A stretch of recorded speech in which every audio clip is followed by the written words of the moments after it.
پھر کیا ہوا؟ ظاہر ہے حساب کتاب تو فردن فردن ہونا تھا، لیکن اس موقع پر مجرموں کے سامنے ان کا انجام بالکل نمایاں کر دیا گیا۔ وہ اس طرح کے جہنم کا دہانہ مکمل طور پر کھول دیا گیا، جس کے بعد میدان حشر کے بائیں حصے کا ماحول انتہائی خوفناک ہو گیا۔ جہنم گویا جوش کے مارے ابلی جا رہی تھی۔ ایسا لگ رہا تھا کہ جیسے وہ مجرموں کو دیکھ کر شدت غضب سے پھٹی جا رہی ہو۔ اس کے دھاڑنے کی آواز دور دور تک سنی جا رہی تھی اور اس کے شعلے بے قابو ہو کر باہر نکلے جا رہے تھے۔ یہ شعلے اتنے بڑے تھے کہ ان سے اٹھنے والی چنگاریاں بڑے بڑے محلات جتنی وسیع و عریض تھیں۔ ان کے بلند ہونے سے آسمان پر گویا زرد اونٹوں کے رقص کا سما سا بن گیا تھا۔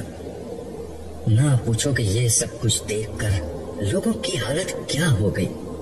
انہیں محسوس ہو رہا تھا کہ اس سے قبل حشر کی جو سختیاں تھیں وہ کچھ بھی نہیں تھیں۔ حساب کتاب کیسے شروع ہوا؟ سب سے پہلے حضرت آدم کو پکارا گیا، جو پوری انسانیت کے باپ اور پہلے نبی تھے۔ انہوں نے عرض کیا، لبیک، میں حاضر ہوں اور تیری خدمت میں مستعد ہوں، اور سب بھلائیاں تیرے دونوں ہاتھوں میں ہیں۔ اپنی اولاد میں سے اہل جہنم کو الگ کر لو۔ حکم ہوا، کتنوں کو الگ کروں؟ انہوں نے دریافت کیا تو فرمایا گیا، ہر 1000 میں سے 999۔ تم اندازہ نہیں کر سکتے عبداللہ، یہ سن کر حشر کے میدان میں کیا کوہرام مچ گیا تھا۔ لیکن اتنی بڑی تعداد میں لوگوں کی جہنم کا فیصلہ کیوں ہوا؟ میں نے دریافت کیا، یہ فیصلہ نہیں، اس بات کا اظہار تھا کہ میدان حشر میں جو لوگ موجود ہیں ان میں 1000 میں سے ایک ہی اس قابل ہے کہ جنت میں جا سکے۔ دراصل انسانیت مجموعی طور پر ایمان و اخلاق کے امتحان میں بری طرح فیل ہوئی ہے۔ چنانچہ اللہ تعالیٰ کے عدل کے تحت اصولی طور پر اتنے ہی لوگ جہنم کے مستحق ہو چکے ہیں، مگر جیسا کہ رسول اللہ صلی اللہ علیہ وسلم نے دنیا میں بتا دیا تھا کہ اللہ تعالیٰ کی رحمت کے 100 حصے کیے جائیں تو اس کی رحمت کا صرف ایک حصہ دنیا میں ظاہر ہوا تھا، اور باقی 99 حصے اس نے آج کے دن کے لیے روک رکھے تھے۔ چنانچہ اس کی رحمت کا ظہور ہوا اور اس نے ناکام لوگوں کی جہنم کا فیصلہ سنانے کے بجائے پہلے مرحلے پر ان لوگوں کو بلانے کا فیصلہ کیا جن کے کامیاب ہونے اور نجات پانے کے امکانات سب سے زیادہ تھے، یعنی مجموعی طور پر اچھے لوگ۔ ہاں، ہر امت کے ان لوگوں کو جن کی نجات بس ایک رسمی حساب کتاب کا تقاضا کرتی ہے۔ اس عمل کا آغاز امت مسلمہ سے شروع ہو چکا ہے، مگر دیگر امتوں کا نمبر بھی جلد آ جائے گا، کیونکہ کل انسانی آبادی میں سے ایسے لوگ صرف 1% ہی ہیں۔ باقی لوگوں کا معاملہ وہ بعد میں دیکھیں گے۔ اس کا فائدہ یہ ہوگا کہ اگر حشر کی سختی کسی کے گناہوں کا بدل بن سکتی ہے تو بن جائے۔ یہ کہنے کے بعد صالح لمحے بھر کو رکا اور پھر تعصب سے بولا، ویسے میں دوسرے لوگوں کے لیے زیادہ امکانات نہیں دیکھتا۔ کیوں؟ میں نے پوچھا۔ اس کی وجہ شرک ہے۔ اللہ تعالیٰ شرک کے معاملے میں بہت غیرت مند ہے۔ تم جانتے ہو کہ انسانیت کا ہر دور میں سب سے بڑا مسئلہ شرک ہی رہا ہے۔ اسی شرک کی وجہ سے آج سب سے زیادہ لوگ مارے جائیں گے، کیونکہ شرک کی معافی کا امکان نہ ہونے کے برابر ہے۔ ہاں، کسی کے حالات اور ماحول کا کوئی عذر ہوا تو خیر ہے، وگرنہ شرک کرنے والے کسی شخص کے لیے آج نجات کی معمولی سی بھی کوئی امید نہیں ہے، چاہے وہ مسلمان ہو۔ میں نے دریافت کیا۔ ہاں، صالح نے جواب دیا، شرک جہنم کی آگ کا شعلہ تھا۔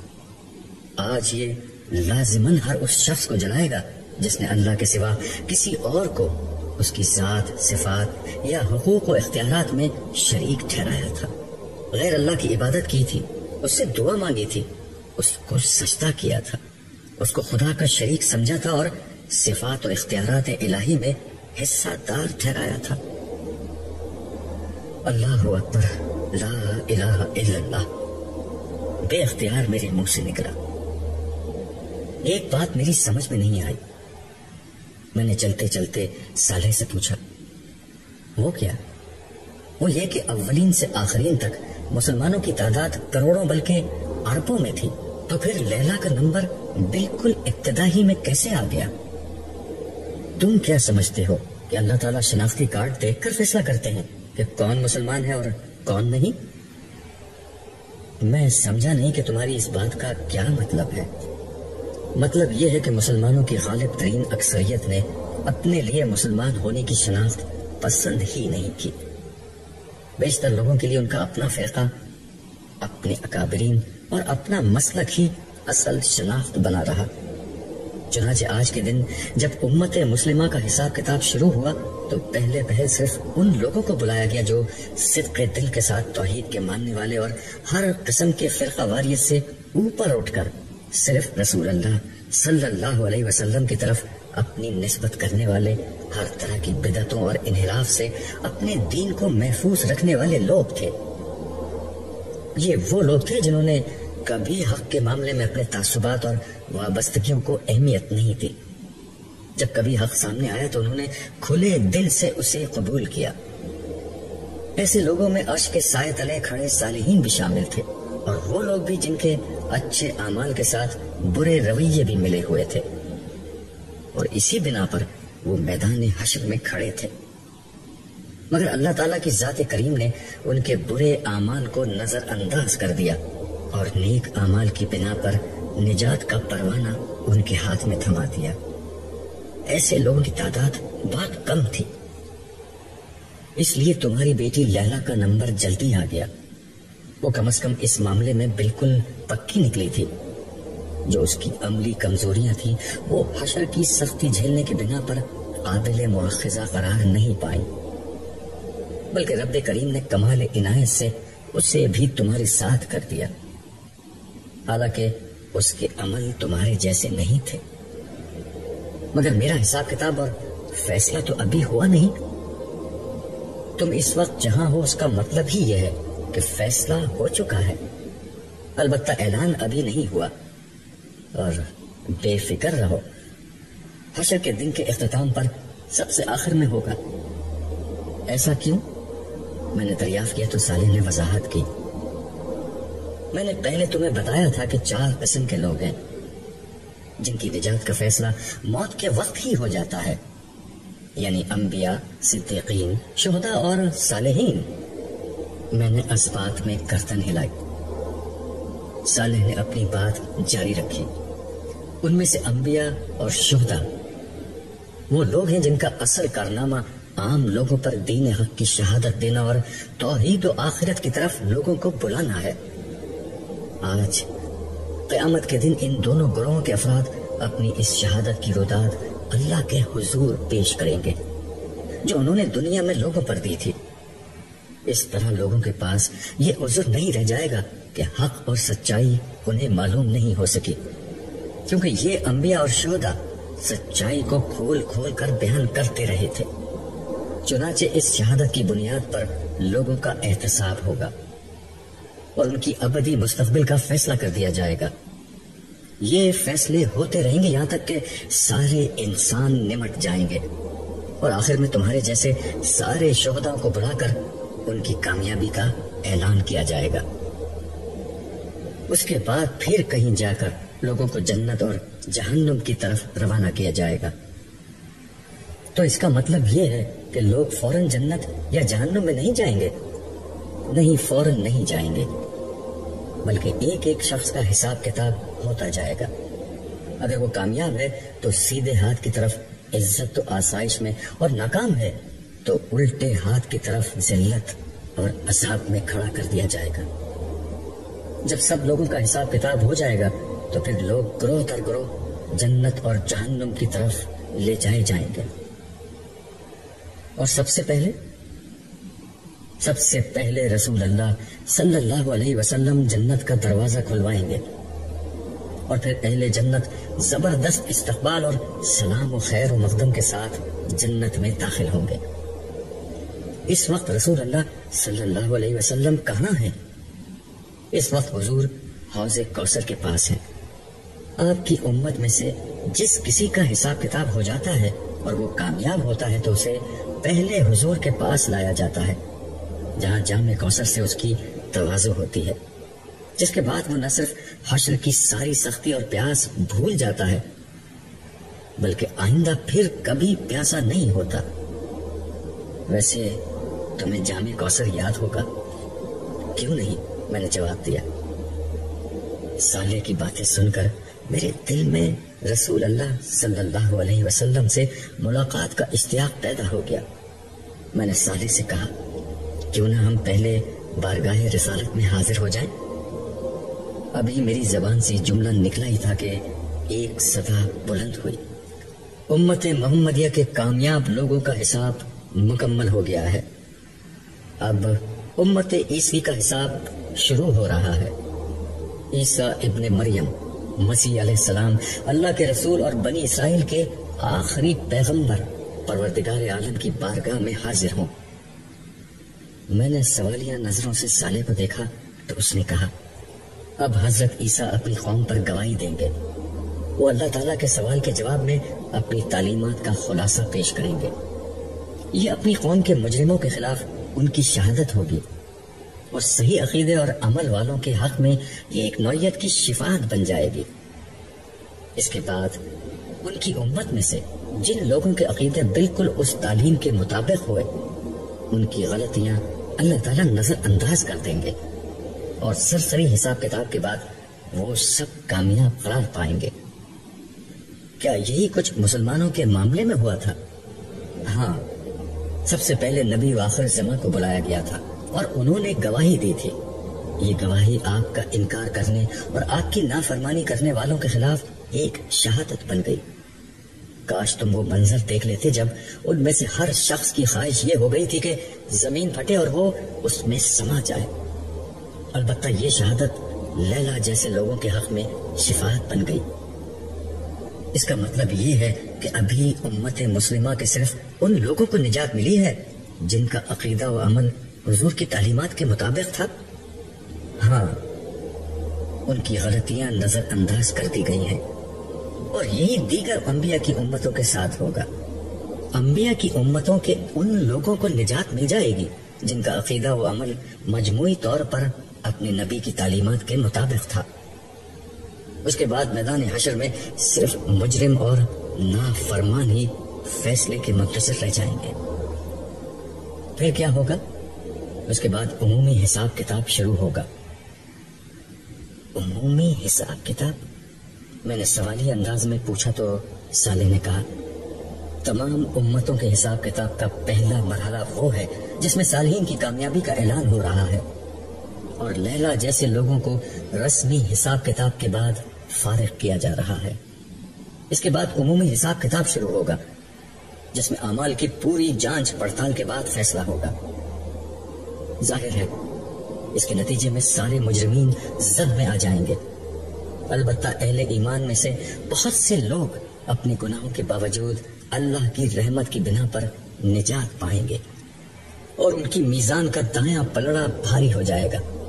ان کا میدان حشر میں خوار و خراب ہونا ان کی معافی کا بہانہ بن جائے گا۔ اسی کو میں عمومی حساب کتاب کہہ رہا ہوں۔ البتہ کچھ لوگ ہوں گے جن کو آخری وقت تک کے لیے روک دیا جائے گا اور حساب کتاب کے لیے نہیں بلایا جائے گا۔ یہ وہ مومن ہوں گے جن پر گناہوں کا بوجھ بہت زیادہ ہوگا۔ ان لوگوں کے لیے انتظار کا یہ انتہائی طویل وقت ہزاروں بلکہ شاید لاکھوں سال تک چلتا چلا جائے گا، جس میں انہیں بدترین سختیاں، مصیبت اور پریشانی جھیلنا ہوگی۔ پھر کہیں جا کر ان کی نجات کا کوئی امکان پیدا ہوگا۔ وہ امکان کیا ہوگا؟ وہ امکان اللہ تعالیٰ کی اس رحمت کا ظہور ہے کہ وہ اپنے عدل کے مطابق لوگوں کو مکمل سزا دینے کے بجائے حشر کی سزا کو ان کے گناہوں کا کفارہ بنا دے گا اور اس کے بعد ان کی معافی کا سبب اپنے نبیوں اور خاص کر رسول اللہ صلی اللہ علیہ وسلم کی اس درخواست کو بنا دے گا کہ ان کا حساب کتاب بھی کر ہی دیا جائے۔ مگر حشر کی اتنی تکلیف اٹھانا اور پھر نجات پانا تو کوئی اچھا طریقہ نہیں ہوا۔ میں نے تعصب بھرے لہجے میں پوچھا تو صالح نے جواب میں کہا، اچھا طریقہ بتانے ہی تو انبیاء کرام آئے تھے کہ ایمان لاؤ، عمل صالح کرو، اور کوئی غلطی ہو جائے تو معافی مانگ لو۔ نجات کا سب سے سادہ اور آسان نسخہ یہی تھا، مگر نبیوں کی بات کسی نے سنی ہی نہیں، اور اس کا نتیجہ آج بھگت لیا۔ میں نے اس کی تائید کرتے ہوئے کہا، تم ٹھیک کہہ رہے ہو، یہ تو بڑی خرابی اور خواری کے بعد معافی ہوئی۔ میں تو لیلا کی پریشانی نہیں دیکھ سکا جو ابتدا ہی میں نجات پا گئی، تو ان لوگوں کا کیا ہوگا جو آخر تک انتظار کرتے رہیں گے اور حشر کی سختیاں اور مصائب برداشت کرتے رہیں گے۔ میرے بھائی، تم نے لیلا کو جن حالات میں دیکھا تھا وہ تو بہت اچھے تھے، لیکن اب میدان حشر کا ماحول بہت بھیانک ہو چکا ہے۔ اس کی وجہ یہ ہے کہ جہنم کا دہانہ مکمل طور پر کھول دیا گیا ہے، جس کے بعد صرف حشر کی گرمی ہی نہیں بلکہ جہنم کا نظارہ اور اس میں جانے کا امکان بھی لوگوں کو مارے ڈال رہا ہے۔ اللہ تعالیٰ کا غضب مجرموں پر بھڑک رہا ہے۔ لوگ اپنے سامنے تباہی اور رسوائی کے دروازے کھلے دیکھ رہے ہیں۔ یہ سب اتنا ہولناک ہے کہ انسان کی برداشت سے باہر ہے۔ سب سے بڑی بات یہ ہے کہ کسی کو نہیں معلوم کہ اس کے ساتھ کیا ہوگا، اس لیے اس وقت تم اہل محشر کے خوف اور ان کی ذہنی و جسمانی عذاب اور نفسیاتی اذیت کا اندازہ نہیں کر سکتے۔ میں دل میں سوچنے لگا، کیا یہی وہ طریقہ تھا جس کے ذریعے سے لوگ نجات کی آس لگا بیٹھے تھے؟ کاش لوگ دنیا ہی میں سمجھ لیتے کہ نجات کا انحصار ایمان اور عمل صالح پر ہوگا۔ حضور نے ساری عمر اسی کی دعوت دی تھی، مگر لوگوں کی خوش فہمیوں کا کیا کیجیے۔ حضور کی اصل دعوت کو انہوں نے پیچھے پھینک دیا اور اپنے گمانوں کی جھوٹی دنیا آباد کر لی۔ ان کا خیال تھا کہ وہ کچھ نہ بھی کریں تو شفاعت انہیں بخشوا دے گی، مگر آج یہ بالکل واضح ہو چکا ہے کہ نجات ایمان اور عمل صالح پر ملے گی۔ ہر وہ بڑا گناہ جس کی توبہ نہیں کی، اس کی سزا آج حشر کی سختی اور جہنم کے بھیانک سائے تلے بھگتنا پڑے گی۔ اے کاش کے لوگوں کو یہ بات آج سمجھ آنے کے بجائے دنیا ہی میں سمجھ آ جاتی تو ان کی ساری زندگی توبہ کرتے گزرتی۔ میں اپنی سوچوں میں گم تھا کہ صالح نے مجھے دیکھ کر کہا، میرا خیال ہے کہ حوض کوثر پر جانے سے قبل حضرت عیسیٰ کی گواہی کا منظر دیکھ لیتے ہیں، پھر رسول اللہ صلی اللہ علیہ وسلم کے پاس چلیں گے۔ ہم ایک دفعہ پھر میدان حشر میں آ چکے تھے، مگر اس دفعہ ہم عرش الہی کے دائیں طرف کھڑے تھے۔ عرش الہی کی تجلیات سے زمین و آسمان منور تھے۔ کامیاب لوگوں کے لیے یہ تجلیات مسرت و شادمانی کا پیام تھی، جبکہ مجرموں پر یہ قہر بن کر نازل ہو رہی تھی۔ عرش الہی کے چاروں طرف فرشتے ہاتھ باندھے حلقہ در حلقہ کھڑے تھے۔ سب سے پہلے حاملین عرش تھے اور ان کے بعد درجہ بدرجہ دیگر فرشتے۔ ان فرشتوں کی زبان پر حمد و تسبیح اور تکبیر و ثنا کے کلمات تھے۔ حضرت عیسیٰ اللہ تعالیٰ کی بارگاہ میں حاضر ہو چکے تھے، جبکہ اول سے آخر تک سارے عیسائیوں کو میدان حشر میں موجود فرشتوں نے دھکیل کر عرش کے قریب کر دیا تھا۔ ارشاد ہوا، عیسیٰ ابن مریم قریب آؤ۔ فرشتوں نے سیدنا عیسیٰ کے لیے راستہ چھوڑ دیا اور وہ چلتے ہوئے عرش الہی کے بالکل قریب آ کھڑے ہوئے۔ ان کے ہاتھ بندھے ہوئے اور گردن جھکی ہوئی تھی۔ ارشاد ہوا، عیسیٰ تم نے اپنی قوم کو میرا پیغام پہنچا دیا تھا، تمہیں کیا جواب ملا؟ مالک مجھے کچھ علم نہیں، غیب کا علم تو صرف تجھے ہے۔ ان کی یہ بات اس حقیقت کا بیان تھی کہ حضرت عیسیٰ کو معلوم نہ تھا کہ ان کی امت نے ان کے بعد دنیا میں کیا کیا تھا۔ حضرت عیسیٰ کے اس جواب پر میدان حشر میں خاموشی چھا گئی۔ کچھ لمحے بعد آسمان پر ایک دھماکہ ہوا، تمام نظریں آسمان کی طرف بلند ہو گئیں۔ آسمان پر ایک فلم سی چلنے لگی۔ اس فلم میں عیسائی حضرت عیسیٰ اور حضرت مریم کے مجسموں کے سامنے سر ٹیک رہے تھے۔ بازاروں میں صلیب پکڑے لوگ جلوس نکال رہے تھے۔ گرجوں میں مسیح و مریم کی پرستش ہو رہی تھی۔ مسیح کو مشکل کشا سمجھ کر ان سے مدد مانگی جا رہی تھی. ان کی تعریف کے نغمے گائے جا رہے تھے. پادری تقریروں میں انہیں خدا کا بیٹا ثابت کرنے کے لیے ایڑی چوٹی کا زور لگا رہے تھے. میں یہ منظر دیکھتا ہوا سوچ رہا تھا کہ عیسائیوں نے انسانی تاریخ کے سب سے بڑے شرک کو جنم دیا تھا. حالانکہ اللہ تعالیٰ نے تو اپنے پیغمبر حضرت عیسیٰ کو توحید ہی کی دعوت دے کر بھیجا تھا. ان کے زمانے میں یہودیوں نے شریعت موسوی میں طرح طرح کی فقہی موشگافیاں کر کے اس پر عمل کو بہت مشکل بنا دیا تھا. ان لوگوں نے خدا اور بندے کے ایمانی اور محبت آمیز تعلق کو ایک بے روح قانونی تعلق میں بدل دیا تھا. چنانچہ وہ چند ظاہری اور معمولی اعمال پر تو خوب زور دیتے، مگر ایمان اور عمل صالح سے متعلق تمام اخلاقی احکام کے معاملے میں ان پر غفلت طاری تھی. ایسے میں ان کی طرف سیدنا عیسیٰ علیہ السلام کی بعثت ہوئی. آپ نے بڑی شدت سے بنی اسرائیل کی ظاہر پرستی اور اخلاقی دیوالیے پن پر تنقید کی.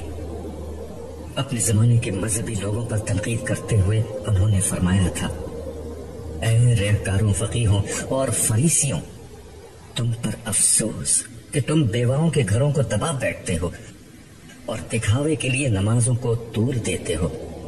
تمہیں زیادہ سزا ہوگی. اے ریاکار فقیہوں اور فریسیوں، تم پر افسوس کہ پودینہ، سونف اور زیرہ پر تو زکوٰۃ دیتے ہو، پر تم نے شریعت کی زیادہ بھاری باتوں یعنی انصاف اور رحم اور ایمان کو چھوڑ دیا ہے. لازم تھا کہ یہ بھی کرتے، وہ بھی نہ چھوڑتے. اے اندھے راہ بتانے والوں، جو مچھر کو تو چھانتے ہو اور اونٹ کو نگل جاتے ہو. اے ریاکار فقیہوں اور فریسیوں، تم پر افسوس کہ پیالے اور رکابی کو اوپر سے صاف کرتے ہو، مگر وہ اندر لوٹ اور ناپرہیزگاری سے بھرے ہیں. اے اندھے فریسی، پہلے پیالی اور رکابی کو اندر سے صاف کر تاکہ وہ اوپر سے بھی صاف ہو جائے. اے ریاکار فقیہوں اور فریسیوں، تم پر افسوس کہ تم سفیدی پھری ہوئی قبروں کی مانند ہو، جو اوپر سے تو خوبصورت دکھائی دیتی ہیں مگر اندر مردوں کی ہڈیوں اور ہر طرح کی نجاست سے بھری ہیں.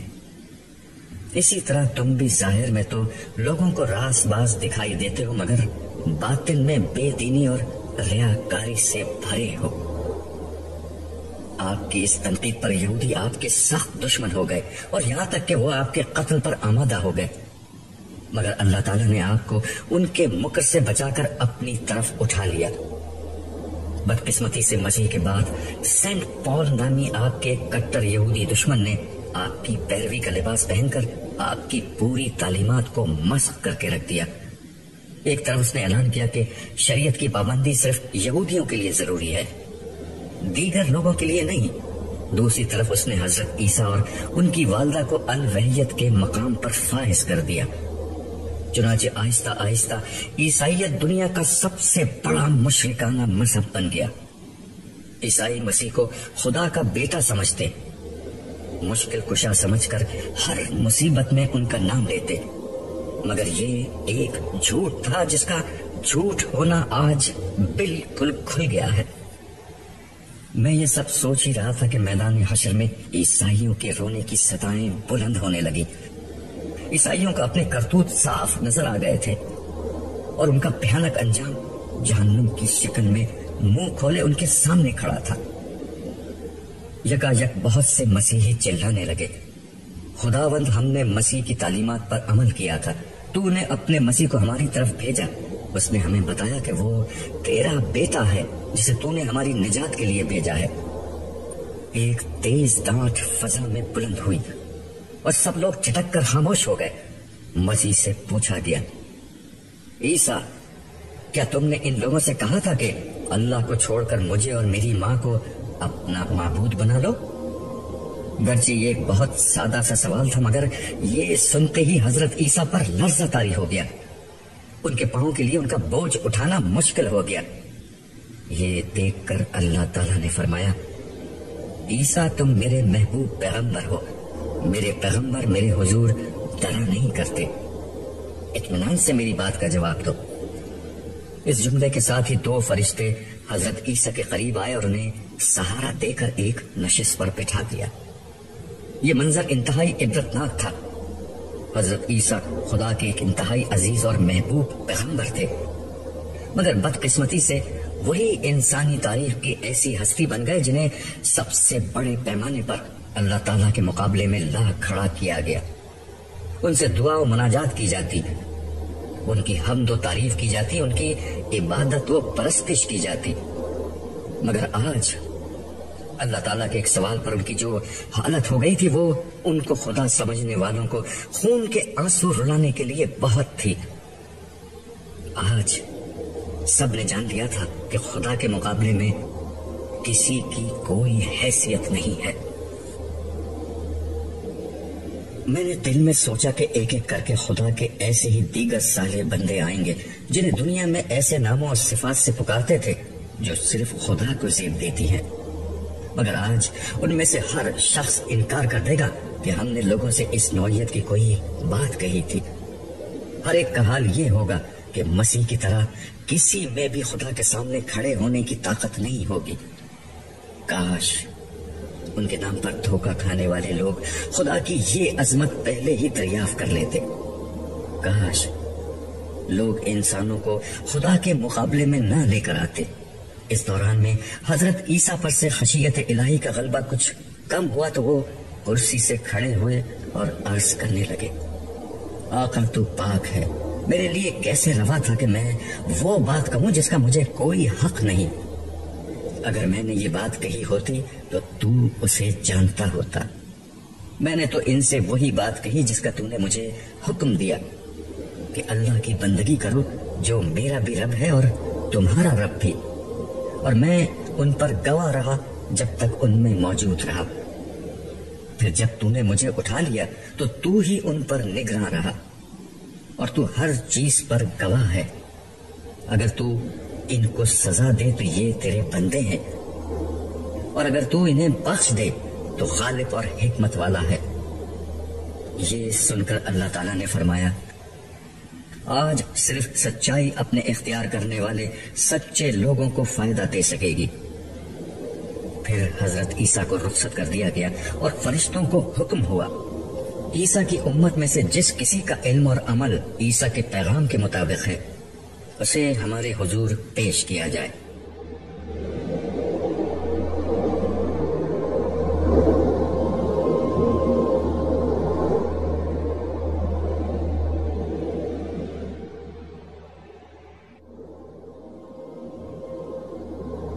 حضرت عیسیٰ کی گواہی کا منظر دیکھنے کے بعد ہم دونوں نے حوض کی طرف بڑھنا شروع کر دیا۔ میں نے راستے میں صالح سے پوچھا، حضرت عیسیٰ نے جو سفارشی کلمات کہے تھے، یعنی اگر تو انہیں بخش دے تو غالب اور حکمت والا ہے، کیا ان الفاظ کا کوئی اثر نہیں ہوا؟ تم نے جواب میں اللہ تعالیٰ کی بات نہیں سنی تھی کہ آج سچوں کو ان کی سچائی ہی نفع پہنچائے گی؟ ہاں سنی، مگر اس سے تو بظاہر یہ لگتا ہے کہ ان کی سفارش قبول نہیں ہوئی۔ نہیں، ایسا نہیں ہوا۔ اللہ تعالیٰ نے اپنا قانون واضح کر دیا ہے۔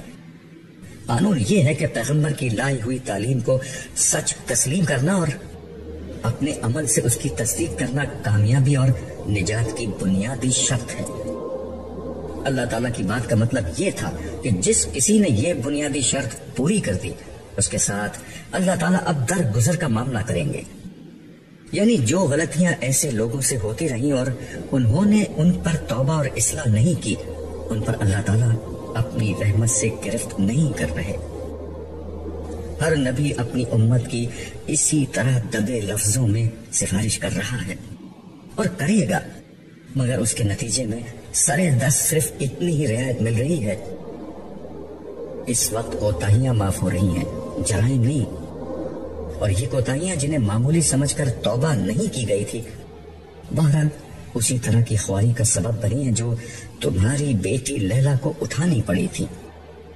باقی جن لوگوں نے ہمہ وقت ایمان و عمل صالح اور توبہ اور اصلاح کا مستقل رویہ اختیار کیے رکھا وہ تو اول وقت ہی سے عافیت میں ہیں، اور جن لوگوں نے مستقل نافرمانی اور بڑے گناہوں کی راہ اختیار کی وہ اس وقت بدترین سختی کا شکار ہیں۔ یہ گفتگو کرتے ہوئے ہم ایک ایسی جگہ آ گئے جہاں فرشتے لوگوں کو آگے بڑھنے سے روک رہے تھے۔ صالح میرا ہاتھ تھامے ان کے قریب چلا گیا۔ اسے دیکھتے ہی فرشتوں نے راستہ چھوڑ دیا۔ ہم ذرا دور چلے تو ایک جھیل سی نظر آنے لگی۔ اسے دیکھتے ہی صالح بولا، یہی حوض کوثر ہے۔ میں نے کہا، مگر یہاں رسول اللہ صلی اللہ علیہ وسلم تو نہیں؟ وہ آگے کی طرف ہیں، ہم دوسری سمت سے داخل ہوئے ہیں۔ میں تمہیں اس کا تفصیلی مشاہدہ کرانا چاہ رہا تھا، اسی لیے یہاں سے لایا ہوں۔ صالح کی بات پر میں نے غور کیا تو معلوم ہوا کہ یہ عام معنوں میں کوئی حوض نہیں ہے۔ میں نے قطرے تعجب کے ساتھ صالح سے کہا، یار یہ تو جھیل بلکہ شاید سمندر جتنا بڑا ہے، جس کا دوسرا کنارہ مجھے نظر ہی نہیں آتا۔ ہاں یہ ایسا ہی ہے، تم دیکھ نہیں رہے کتنے سارے لوگ اس کے کنارے کھڑے پانی پی رہے ہیں؟ اگر کوئی چھوٹا موٹا حوض ہو تو فوراً ہی خالی ہو جائے گا۔ اس نے ٹھیک کہا تھا، یہاں ہر جگہ بہت سارے لوگ موجود تھے۔ ویسے پچھلی دنیا میں بھی رسول اللہ صلی اللہ علیہ وسلم کے ارشادات سے مجھے اندازہ تھا کہ یہ عام سا حوض نہیں ہوگا بلکہ کوئی سمندر ہوگا، بلکہ حضور کے ارشادات سے مجھے خیال ہوتا ہے یہ وہی جگہ ہے جہاں پچھلی دنیا میں عرب و افریقہ کو جدا کرنے والا بحر احمر یعنی ریڈ سی بہتا تھا۔ میں نے اپنے اس اندازے کا اظہار صالح سے کیا تو وہ بولا، بڑی حد تک یہ اندازہ ٹھیک ہے، زمین پھیل کر گرچہ بہت بڑی ہو چکی ہے مگر یہ کم و بیش وہی جگہ ہے۔ اس کا مطلب ہے کہ میدان حشر سرزمین عرب میں برپا ہو رہا ہے۔ ہاں تمہارے اندازے ٹھیک ہیں۔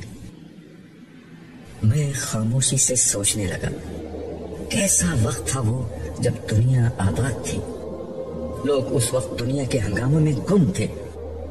کاش انہیں اندازہ ہو جاتا کہ اصل دنیا تو موت کے بعد شروع ہونے والی ہے۔ اللہ تعالیٰ نے اپنے انبیاءوں کو بھیج کر پچھلی دنیا میں طرح طرح سے لوگوں کو سمجھایا مگر لوگ مان کر ہی نہیں دیے۔ پھر اللہ نے ان انبیاء میں سے کچھ کو منصب رسالت پر فائز کر دیا۔ یہ رسول نہ صرف لوگوں کو صحیح راستے کی طرف بلاتے بلکہ اس سے ایک قدم آگے بڑھ کر لوگوں کو متنبع کر دیتے کہ ان کی بات نہیں مانی گئی تو اللہ تعالیٰ قیامت سے قبل ہی اس قوم پر اپنا عذاب بھیج دے گا جس سے صرف ماننے والے بچائے جائیں گے۔ چنانچہ قوم نوح، عاد، سمود، قوم لوط، قوم شعیب، آل فرعون اور خود قریش مکہ کے ساتھ یہی ہوا۔ ان اقوام کے رسولوں نے انہیں اللہ کے عذاب سے ڈرایا مگر جب وہ نہ مانے تو قیامت سے قبل ہی دنیا میں انہیں عذاب دیا گیا۔ قوم سمود اور قوم شعیب کو ایک کڑک سے، قوم لوط کو پتھر والی ہوا سے اور کفار مکہ کو مومنوں کی تلواروں سے ختم کیا گیا اور اہل ایمان کو بچا کر زمین کا اقتدار انہیں دے دیا گیا۔ اور کسے معلوم نہیں تھا کہ صحابہ کرام کو کس طرح چند برسوں میں دنیا کا حکمران بنا دیا گیا۔ یوں سزا و جزا کا ایک دنیاوی نمونہ اس طرح قائم کیا گیا کہ کوئی شخص بھی اس کا انکار کرنے کی طاقت نہیں رکھتا۔ پھر بھی لوگوں نے اس دن کی تیاری نہیں کی۔ سب سے بڑھ کر اسی مڈل ایسٹ کے علاقے میں جہاں آج حشر برپا ہے، 4000 برس تک آل ابراہیم کی شکل میں ایک قوم کے ساتھ مستقل سزا و جزا کا معاملہ کیا گیا۔ اولاد ابراہیم کی 2 شاخوں یعنی بنی اسماعیل اور بنی اسرائیل کے ساتھ اللہ کا قانون یہ رہا کہ اگر وہ فرما برداری کرتے تو خدا کی رحمت انہیں دنیا میں نوازتی اور نافرمانی کرتے تو دنیا میں قومی حیثیت میں سزا پاتے۔ بنی اسرائیل کو اپنی تاریخ میں اپنے جرائم کی پاداش میں 2 دفعہ عظیم تباہیوں کا سامنا بطور سزا کرنا پڑا۔ ایک دفعہ عراق کے بادشاہ بخت نصر کے ہاتھوں اور دوسری دفعہ رومی جنرل ٹائٹس کے ہاتھوں ان پر تباہی نازل کی گئی۔ اسی طرح امت مسلمہ کو بھی ان کے جرائم کی بنا پر 2 دفعہ بڑے پیمانے پر سزا دی گئی۔ ایک دفعہ تتاریوں کے ہاتھوں اور دوسری دفعہ یورپی اقوام کے ہاتھوں انہیں تباہی اور غلامی کی ذلت کا سامنا کرنا پڑا۔ اس سزا کے ساتھ جب کبھی وہ توبہ اور رجوع کرتے تو ان پر حکومت و انعامات کے دروازے کھل جاتے۔ اس کی ایک مثال وہ تھی جب تاتاریوں کے ہاتھوں مکمل تباہی کے بعد مسلمانوں نے ان تک اسلام کا پیغام پہنچایا تو تھوڑے ہی عرصے میں برباد شدہ مسلمان دوبارہ دنیا کی عظیم سپر پاور بن گئے۔ مگر افسوس کہ لوگوں نے سزا و جزا کے اس کھلے ہوئے معاملے کو دیکھ کر بھی قیامت کی سزا و جزا کی حقانیت کو سنجیدگی سے نہیں لیا۔ بے اختیار میرے منہ سے ایک ٹھنڈی آہ نکلی اور میں نے کہا، میرے رب تو نے سمجھانے میں کوئی کسر نہیں چھوڑی، مگر انسان بڑی ہی ڈھیٹ مخلوق تھا، اسی لیے اسے آج کا یہ تلخ دن دیکھنا پڑ رہا ہے۔ صالح نے میرا جملہ سن کر لمحہ بھر کے لیے مجھے دیکھا اور بولا، نہیں، ہر انسان ایسا نہیں تھا۔ دیکھ لو تمہارے ارد گرد حوض کوثر پر کتنے سارے لوگ ہیں۔ میں نے اس بات میں سر ہلایا مگر کچھ بولا نہیں۔ وجہ صاف ظاہر تھی، صالح یہاں موجود لوگوں کو دیکھ رہا تھا اور میں باہر حشر میں موجود لوگوں کے خیال میں تھا، جن میں میرا اپنا بیٹا جمشید بھی شامل تھا۔ میں میدان حشر میں اس کی تلاش میں لوٹا تھا، مگر حضرت عیسیٰ کی گواہی کا منظر دیکھ کر میرا حوصلہ جواب دے چکا تھا، اس لیے سرے دست اس کا معاملہ میں نے خدا پر چھوڑنے کا فیصلہ کیا۔ ہم آگے بڑھ رہے تھے، ایک جگہ پہنچ کر صالح نے مجھ سے کہا، چلو اب کوثر کے VIP لاؤنج میں چلتے ہیں۔ میں نے اس کی بات پر کوئی تبصرہ نہیں کیا، مگر مجھے اندازہ تھا کہ صالح کیا کہہ رہا ہے، تاہم اس نے اپنی بات کی وضاحت خود ہی کر دی۔ آخرت کی کامیابی حاصل کرنے والوں کے 2 درجات ہیں، ایک وہ جنہوں نے دین کو فرائض و واجبات کے درجے میں اختیار کیا، بندوں اور خالق کے حقوق ادا کیے اور خدا کے ہر حکم کی پابندی کی، یہی لوگ جنت کی کامیابی حاصل کرنے والے ہیں۔ ان میں سے کچھ لوگ وہ تھے جنہوں نے فرائض سے بڑھ کر قربانی کے مقام پر دین کو اختیار کیا، بدترین حالات اور مشکل ترین مواقع پر صبر و استقامت کا ثبوت دیا، نیکی اور خیر کے ہر کام میں سبقت اختیار کی، ہر حال میں حق کو اختیار کیا اور اس کے لیے ہر قیمت دی، خدا کے دین کی نصرت، اس کی نفل عبادات، اس کے بندوں پر خرچ اور ان کی خدمت کو اپنی زندگی بنا لیا۔ یہی وہ لوگ ہیں جو آج آخرت کے دن VIPs میں شامل کیے جائیں گے۔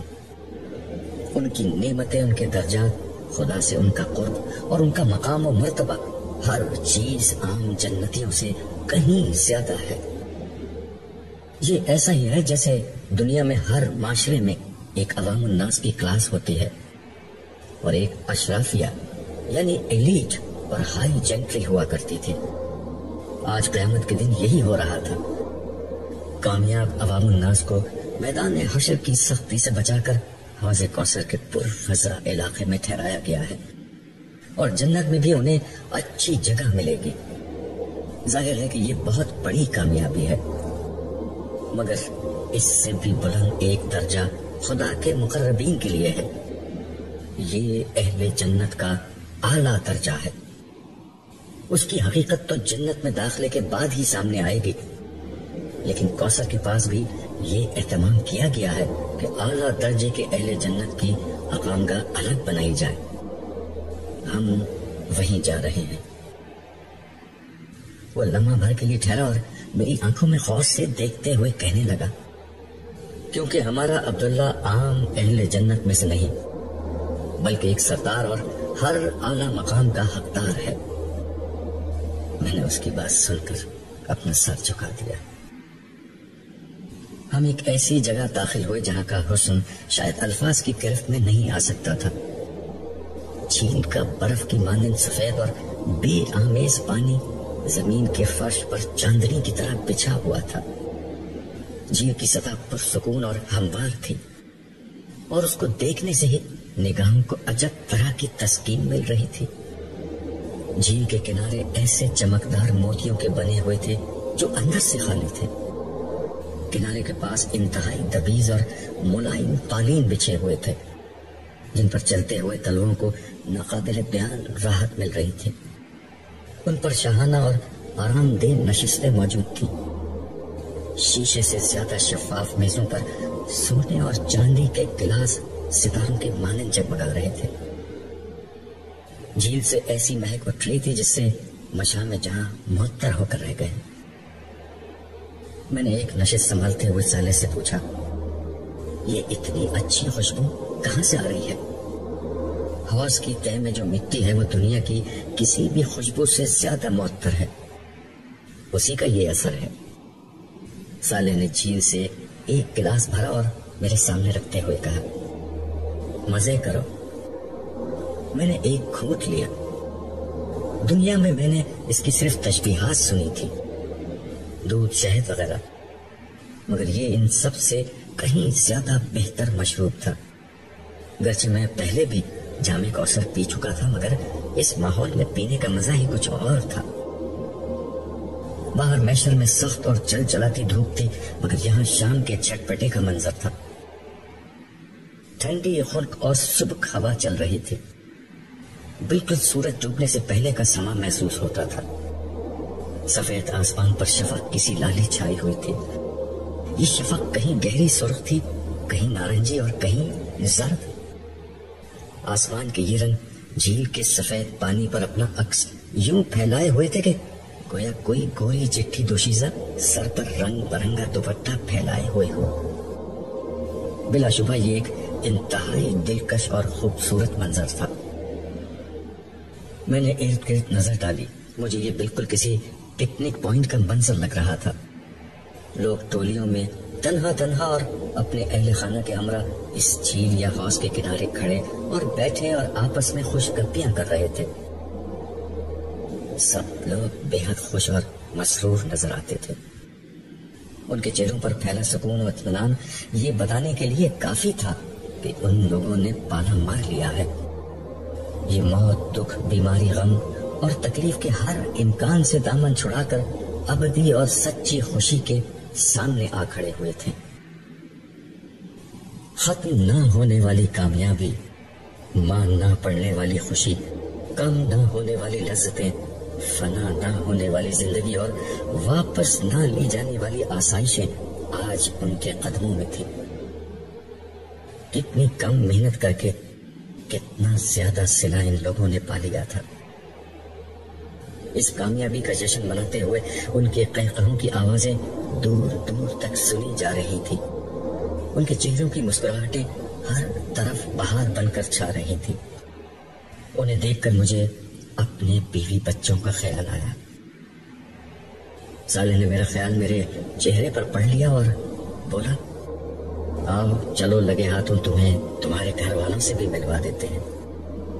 انہیں بھی یہیں بلوا لیا گیا ہے. مجھے سب سے پہلے لیلا نے دیکھا. وہ باقی گھر والوں کے ساتھ حوض کے کنارے ایک نشست پر بیٹھی تھی مگر شاید اس کی متلاشی نگاہیں مجھے ہی ڈھونڈ رہی تھی. اس نے مجھے دور سے دیکھ لیا تھا. وہ نشست سے اٹھی اور دوڑتی ہوئی میرے پاس آئی اور مجھ سے لپٹ گئی. وہ کچھ بول نہیں رہی تھی، بس روئے جا رہی تھی. میں دیر تک اس کا کندھا تھپکتا رہا. پھر میں نے اسے خود سے جدا کیا اور اس کی شکل دیکھنے لگا. میں نے آخری دفعہ جب اسے میدان حشر میں دیکھا تھا تو وہ وہاں بہت بدحال تھی مگر اب میری بیٹی پریوں کی مانند حسین لگ رہی تھی. اسے یوں دیکھ کر میں نے بے اختیار اللہ تعالیٰ کی اس رحمت کا شکر ادا کیا جس کی بنا پر آج وہ مجھ سے آ ملی تھی. میں نے اس سے کہا، لیلا، مصیبت اور تکلیف کے دن ختم، اب خوشی اور راحت ہمیشہ تمہارا مقدر رہے گی. اتنے میں باقی لوگ بھی میرے پاس آ چکے تھے. میری دیگر دو بیٹیاں عارفہ اور عالیہ دونوں ہمیشہ کی طرح خوبصورت لگ رہی تھی جبکہ میرا چھوٹا بیٹا انور اپنی ماں کا ہاتھ پکڑے کھڑا تھا. میں نے سارے بچوں کو گلے لگایا، پھر ان سے کہنے لگا، میرے بچوں، مجھے تم پر فخر ہے. تم نے دنیا کی رنگینیوں کے اوپر اپنے رب کے وعدوں کو ترجیح دی. تم نے حقیر دنیا کے عارضی فائدوں کو چھوڑ کر ہمیشہ کی زندگی کا انتخاب کر لیا۔ آج تمہاری ابدی کامیابی کا دن ہے۔ آؤ اس دن کی کامیابی کا آغاز جام کوثر ایک ساتھ پی کر کریں۔ یہ کہتے ہوئے میں قریبی موجود ایک نشست پر بیٹھ گیا۔ باقی لوگ بھی میرے ارد گرد بیٹھ گئے۔ میں نے بیٹھتے ہی لیلا سے کہا، بیٹا میں تمہاری روداد سننا چاہتا ہوں، مگر پہلے انور، عالیہ، عارفہ تم بتاؤ، تم لوگ خیریت سے اپنی ماں تک پہنچ گئے تھے؟ تینوں نے ایک ہی جواب دیا کہ وہ اول وقت ہی سے محفوظ تھے اور مختلف فرشتوں نے روز حشر کے آغاز ہی پر انہیں بحفاظت عرش کے سائے تلے پہنچا دیا تھا۔ ان کے بعد لیلا بولی، ابو میں نے بہت مشکل وقت دیکھا ہے۔ میں سور کی آواز سن کر جب قبر سے نکلی تو عجیب وحشت کا عالم تھا۔ سب لوگ ایک ہی سمت بھاگے جا رہے تھے۔ اس وقت کسی کے جسم پر بھی کپڑے نہیں تھے، مگر خوف، دہشت اور پریشانی کا عالم یہ تھا کہ کوئی کسی کو نہ دیکھ رہا تھا اور نہ کسی کو اپنی بے حجابی کی پرواہ تھی۔ میں نے آپ سب لوگوں کو بہت تلاش کیا، مگر آپ لوگوں کا کوئی اتا پتہ نہ تھا۔ لاچار ہو کر میں بھی اسی سمت دوڑنے لگی جس سمت سب لوگ بھاگے جا رہے تھے۔ خبر نہیں اس حال میں مجھے چلتے چلتے کتنا وقت گزر گیا۔ لگتا تھا کہ ہر کسی کو ایک منزل پر پہنچنے کا جنون سوار ہے۔ لوگ دہشت زدہ تھے، پریشان تھے، مگر مجبور تھے کہ ایک ہی سمت بھاگتے چلے جائیں۔ میں نے اس کی بات کاٹ کر کہا، یہ سور اسرافیل کا اثر تھا کہ ہر شخص میدان حشر کی طرف دوڑنے پر خود کو مجبور پاتا تھا۔ لوگ دنیا کے کسی حصے میں بھی تھے، مگر سب کا رخ ایک ہی سمت کر دیا گیا تھا۔ جی ہاں ابو، آپ ٹھیک کہہ رہے ہیں، سب لوگ ایک ہی سمت میں جا رہے تھے۔ چلتے چلتے میرے پاؤں میں چھالے پڑ گئے، ان سے خون نکلنے لگا۔ تھکن سے جسم ٹوٹ رہا تھا، مگر اندر کوئی چیز تھی جو رکنے نہیں دیتی تھی۔ پیاس کے مارے حالت خراب تھی، مگر پانی کا قطرہ تک کہیں نہیں ملا۔ بلا کی گرمی تھی، مگر کہیں کوئی درخت اور سایہ نہ تھا۔ ابو سارے راستے سوائے چٹیل میدان کے کچھ نہیں ملا۔ پہاڑ، دریا، سمندر، درخت، کھائی، رس، نہ کوئی نشیب تھا نہ فراز۔ کیا بتاؤں کیسا اذیت ناک سفر تھا۔ دنیا ہوتی تو میں تھک کر گر جاتی، مر جاتی، مگر یہاں تو نہ گرنا نصیب میں تھا نہ مرنا۔ ناچار دوڑتی رہی۔ پھر کیا ہوا؟ انور نے تعصف آمیز لہجے میں دریافت کیا۔ اسی طرح چلتے چلتے نہ جانے کتنے عرصے میں میدان حشر تک آ پہنچی، مگر یہاں ایک دوسری مصیبت انتظار کر رہی تھی۔ ہر جگہ عجیب خوفناک فرشتے گھوم رہے تھے۔ ان کی شکل دیکھ کر ہی ڈر لگ رہا تھا۔ میرے ساتھ تو انہوں نے کچھ نہیں کیا، مگر دوسروں کو وہ بے دردی سے مار رہے تھے۔ مگر مار پیٹ کا یہ منظر دیکھ کر ہی میری جان نکلی جا رہی تھی۔ آسماں تمہیں کہاں ملی؟ میں نے دریافت کیا۔ وہ بھی میدان حشر میں مجھے ایک جگہ روتی پلکتی مل گئی۔ ابو وہ بڑے ناز و نعم میں پلی ہوئی لڑکی تھی۔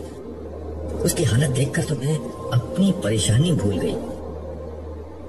اس کے بعد ہم دونوں ساتھ ساتھ رہے کہ کچھ حوصلہ بلند رہے، مگر آپ سے ملنے کے بعد اس کا حوصلہ اور نجات کی امید بالکل دم توڑ گئی۔ عالیہ نے پوچھا، آخری دفعہ وہ تمہیں کہاں ملی تھی؟ جب سجدے کا حکم ہوا تھا میں سجدے میں چلی گئی۔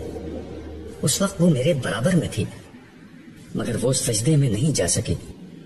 وہ دنیا میں ہمیشہ یہی کہتی تھی کہ اللہ کو ہماری عبادت، ہماری نماز کی کوئی ضرورت نہیں، اگر ہے بھی تو وہ بہت معاف کرنے والا ہے، وہ ہمیں بھی معاف کر دے گا۔ وہ روزہ یہ کہہ کر چھوڑتی تھی کہ میری خوبصورت جلد خراب ہو جائے گی۔ تم سجدے سے اٹھی تو وہ کہاں تھی؟ عارفہ نے پوچھا۔ وہ میرے برابر ہی میں تھی، مگر جب اللہ تعالیٰ نے حکم دیا کہ ہر 1000 میں سے 999 لوگوں کو الگ کیا جائے تو فرشتے اسے گھسیٹتے ہوئے میرے پاس سے لے گئے۔ پھر مجھے حساب کتاب کے لیے اللہ تعالیٰ کے حضور پیش کر دیا گیا۔ وہاں کیا ہوا؟ اس دفعہ نائمہ نے دریافت کیا۔ مجھے تو لگ رہا تھا کہ اب اللہ تعالیٰ میری نامہ اعمال میرے بائیں ہاتھ میں پکڑا کر مجھے عذاب کے فرشتوں کے حوالے کر دیں گے، مگر میں قربان جاؤں اپنے رب کی رحمت کے، اس نے بڑا کرم کیا۔ مجھ سے ایمان عبادات کے متعلق سوالات ہوئے۔ میں نے بتا دیا کہ میں ہر بات پر ایمان رکھتی تھی اور ساری عبادات بھی کرتی تھی۔ ہر موٹے موٹے اخلاقی معاملات، صلہ رحمی اور حقوق العباد کا سوال ہوا، میں نے ان کا جواب بھی دے دیا۔ اس کے بعد مجھے یہ اندیشہ ہوا کہ اللہ تعالیٰ عام زندگی میں کی جانے والی نافرمانی اور گناہوں سے متعلق متعین سوال نہ کر لیں، لیکن اس کے بعد انہوں نے مجھ سے کوئی سوال ہی نہیں کیا۔ اس پر میں نے کہا، لالا بیٹا، اگر اللہ تعالیٰ تم سے اگلا سوال کر لیتے تو تم ماری جاتی۔ وہ جس کو معاف کرنے کا فیصلہ کر دیتے ہیں اس سے کوئی ایسا سوال نہیں کرتے جس کا جواب نفی میں آنا یقینی ہو۔ یہ کام صرف ان لوگوں کے ساتھ ہونا ہے جن کو پکڑنا مقصود ہوتا ہے۔ انہوں نے تم سے صرف وہ پوچھا جس کا صحیح جواب تمہارے نامہ اعمال میں موجود تھا، باقی تمہارے گناہ گرچہ نامہ اعمال میں موجود تھے مگر انہوں نے جان بوجھ کر نظر انداز کر دیے۔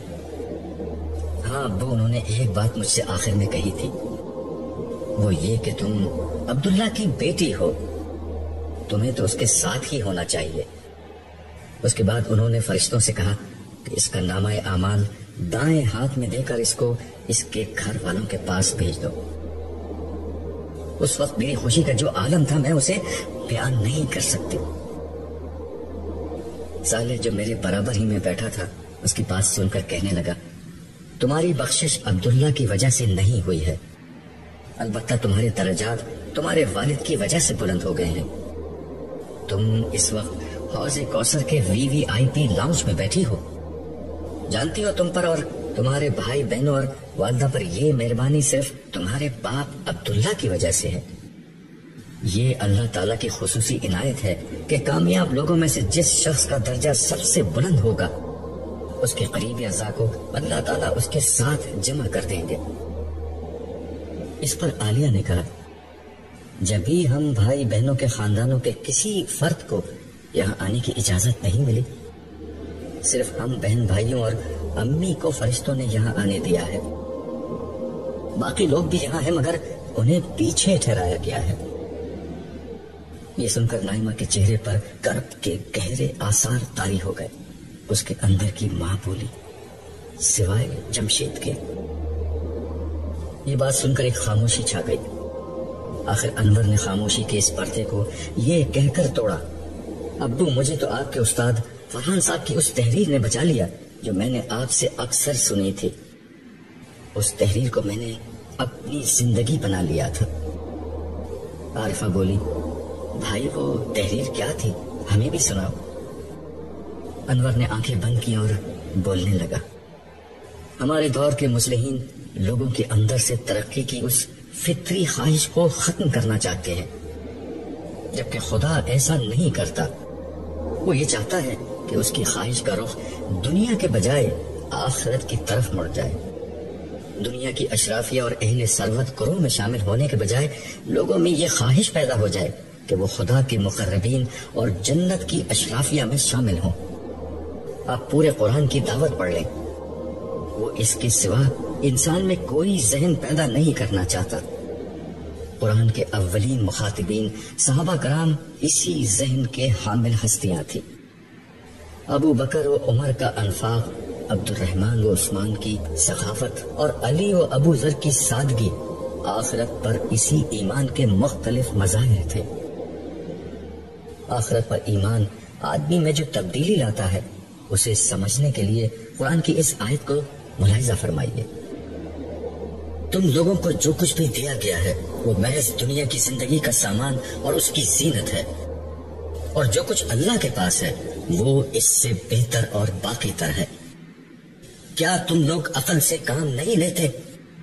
بھلا وہ شخص جس سے ہم نے اچھا وعدہ کیا ہو اور وہ اسے پانے والا بھی ہو، کبھی اس شخص کی طرح ہو سکتا ہے جسے ہم نے صرف حیات دنیا کا سر و سامان دے دیا ہو اور پھر وہ قیامت کے دن سزا کے لیے پیش کیا جانے والا ہو۔ القصص 60 تا 61۔ آپ اندازہ کریں، جس شخص کے دل میں صرف اس ایک آیت پر پکا یقین ہو، اس کی زندگی کس طرح گزرے گی۔ ایسا شخص مال کماتے وقت خدا کی اس نافرمانی کا خطرہ نہیں مول لے سکتا جس کا نتیجہ جہنم کی آگ ہے۔ اس کے مال کا بہترین مصرف اپنی ضروریات پوری کر کے آخرت کی ابدی اور زیادہ بہتر زندگی کی آزمائش و زیبائش ہوگی۔ وہ دنیا میں کسی بھی نعمت کے حصول کے لیے آخرت کو کبھی خطرے میں نہیں ڈالے گا۔ وہ دنیا کے گھر سے پہلے آخرت کے گھر کی فکر کرے گا اور دنیا کی گاڑی سے پہلے آخرت کی سواری کی سوچے گا۔ اخلاق باختہ عورتوں کے اریاں اور نیم اریاں وجود پر نگاہ ڈالنے کی وقتی لذت کے لیے وہ ان حوروں سے محرومی گوارا نہیں کرے گا جن کا چاند چہرہ حسن دلکش اور ابدی شباب کبھی نہیں ڈھلے گا۔ گھر والوں کی ضروریات اور خواہشات اسے کبھی کسی ایسے راستے پر نہیں لے جا سکتی جو آخرکار جہنم کی دہلیز تک جا پہنچتا ہو۔ بیوی بچوں سے اس کی محبت اسے مجبور کرے گی کہ وہ انہیں بھی جنت کے راستوں کا مسافر بنائے، ان کی تربیت کرے، انہیں وقت دے، انہیں بتائے کہ جینا تو صرف آخرت کا جینا ہے، کامیابی تو صرف جنت کی کامیابی ہے، یہ دنیا دھوکے کے سوا کچھ نہیں۔ جہاں ہم سے پہلے بھی بے گنتی لوگوں کا امتحان ہوا اور ہمارا بھی امتحان ہو رہا ہے۔ چند برسوں کی بات ہے، نہ ہم رہیں گے نہ امتحان کے یہ صبر آسمان لمحے۔ کچھ ہوگا تو خدا کی رحمت ہوگی، اس کی جنت ہوگی، ختم نہ ہونے والی نعمتیں ہوں گی، عزت و اکرام کی رفتیں ہوں گی، لہجوں میں وقار ہوگا، چہروں پر نکھار ہوگا، صالحین کی پاکیزہ قربت ہوگی، دوست احباب کی پرلطف صحبت ہوگی، ہیرے جواہرات کے محلات ہوں گے، مشک و عنبر کے باغات ہوں گے، سندر و حریر کی آرائش ہوگی، یاقوت و مرجان کی زیبائش ہوگی، دودھ اور شہد کی نہریں ہوں گی، مائے مصفہ کی لہریں ہوں گی، سونے چاندی کے شجر ہوں گے، آب و شراب کے ساغر ہوں گے، فرشتوں کے سلام ہوں گے، مرغ و ماہی کے طعام ہوں گے، غرض عیش و سرور اور حور و ختام کی یہ ابدی دنیا، آب و شراب اور قصر خیام کی یہ ابدی دنیا، جاہ و حشم اور لذت و انعام کی یہ ابدی دنیا، چین و سکون اور لطف و اکرام کی یہ ابدی دنیا، وہ دنیا ہوگی جہاں کوئی دکھ نہ ہوگا، کوئی غم نہ ہوگا، کوئی مایوسی نہ ہوگی، کوئی پچھتاوا نہ ہوگا، کوئی محرومی نہ ہوگی، کوئی محدودیت نہ ہوگی۔ بدنصیب وہ نہیں جسے فانی دنیا نہیں ملے، بدنصیب وہ ہے جسے یہ ابدی دنیا نہیں ملی۔ اس آخری بات پر انور کی آواز بھرا گئی۔ اسے شاید اپنے بھائی جمشید کا خیال آ گیا تھا، مگر اسے معلوم نہ تھا اس نے یہ تحریر سنا کر میرے لیے جمشید کے صدمے کے ساتھ میرے استاد فرحان صاحب کا صدمہ بھی جمع کر دیا ہے۔ میں نے دل میں سوچا شاید میدان حشر میں بھی ہمیں کچھ نہ کچھ غم دیکھنے ہی ہے۔ یہ صرف جنت ہی ہے جہاں داخلے کے بعد ہر غم اور ہر پریشانی ہمیشہ کے لیے ختم ہو جائے گی۔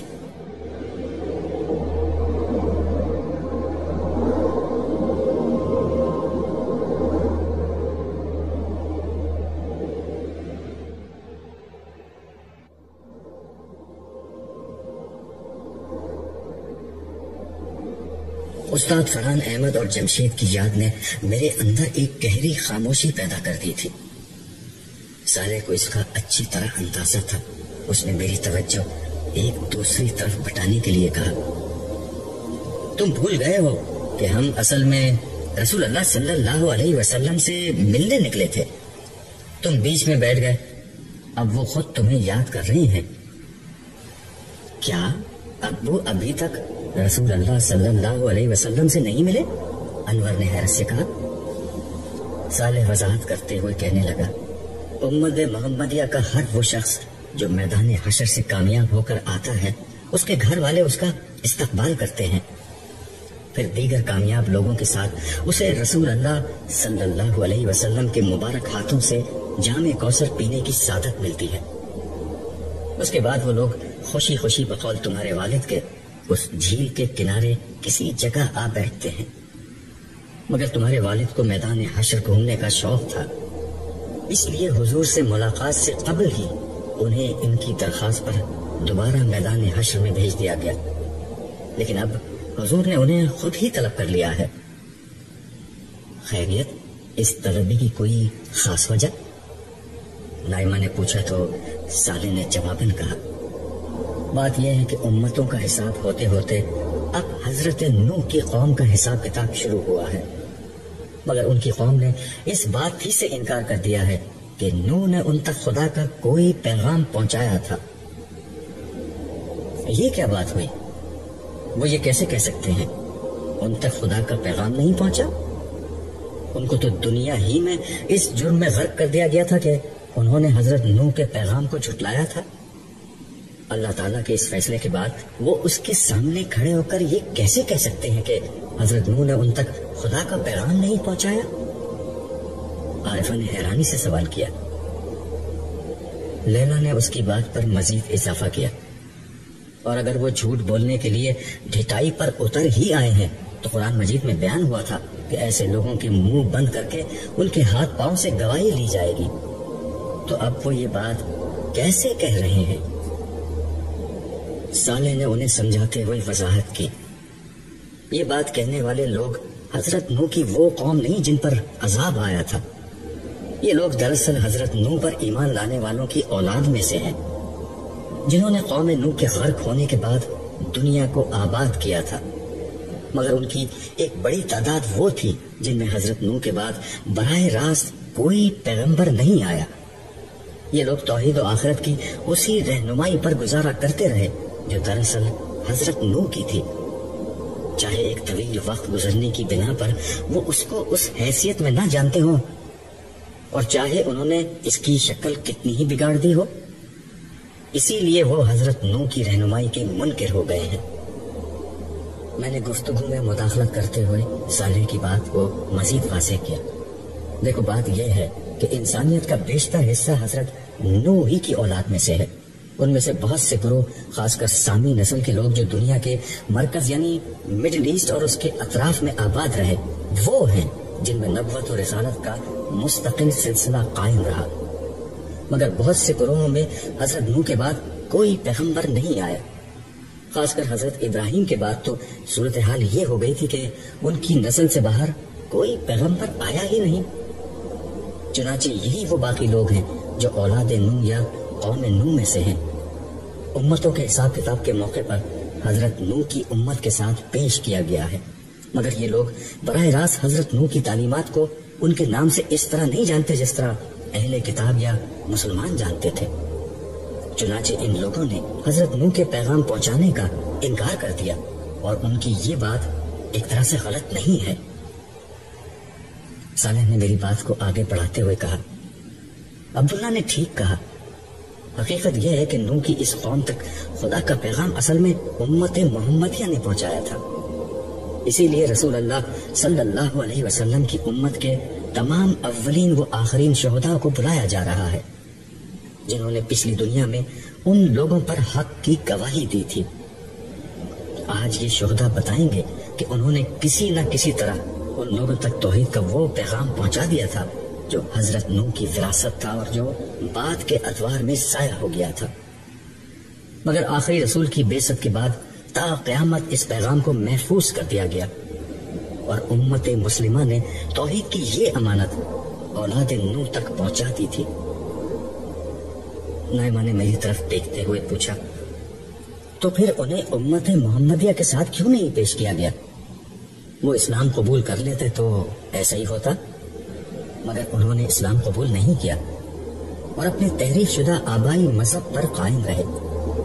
آج ہر امت چونکہ اپنے رسول کے ساتھ پیش کی جا رہی ہے تو ایسے سارے لوگ قوم نوح کے طور پر پیش کیے گئے ہیں، کیونکہ ان کے آباء و اجداد حضرت نوح پر ایمان لائے تھے۔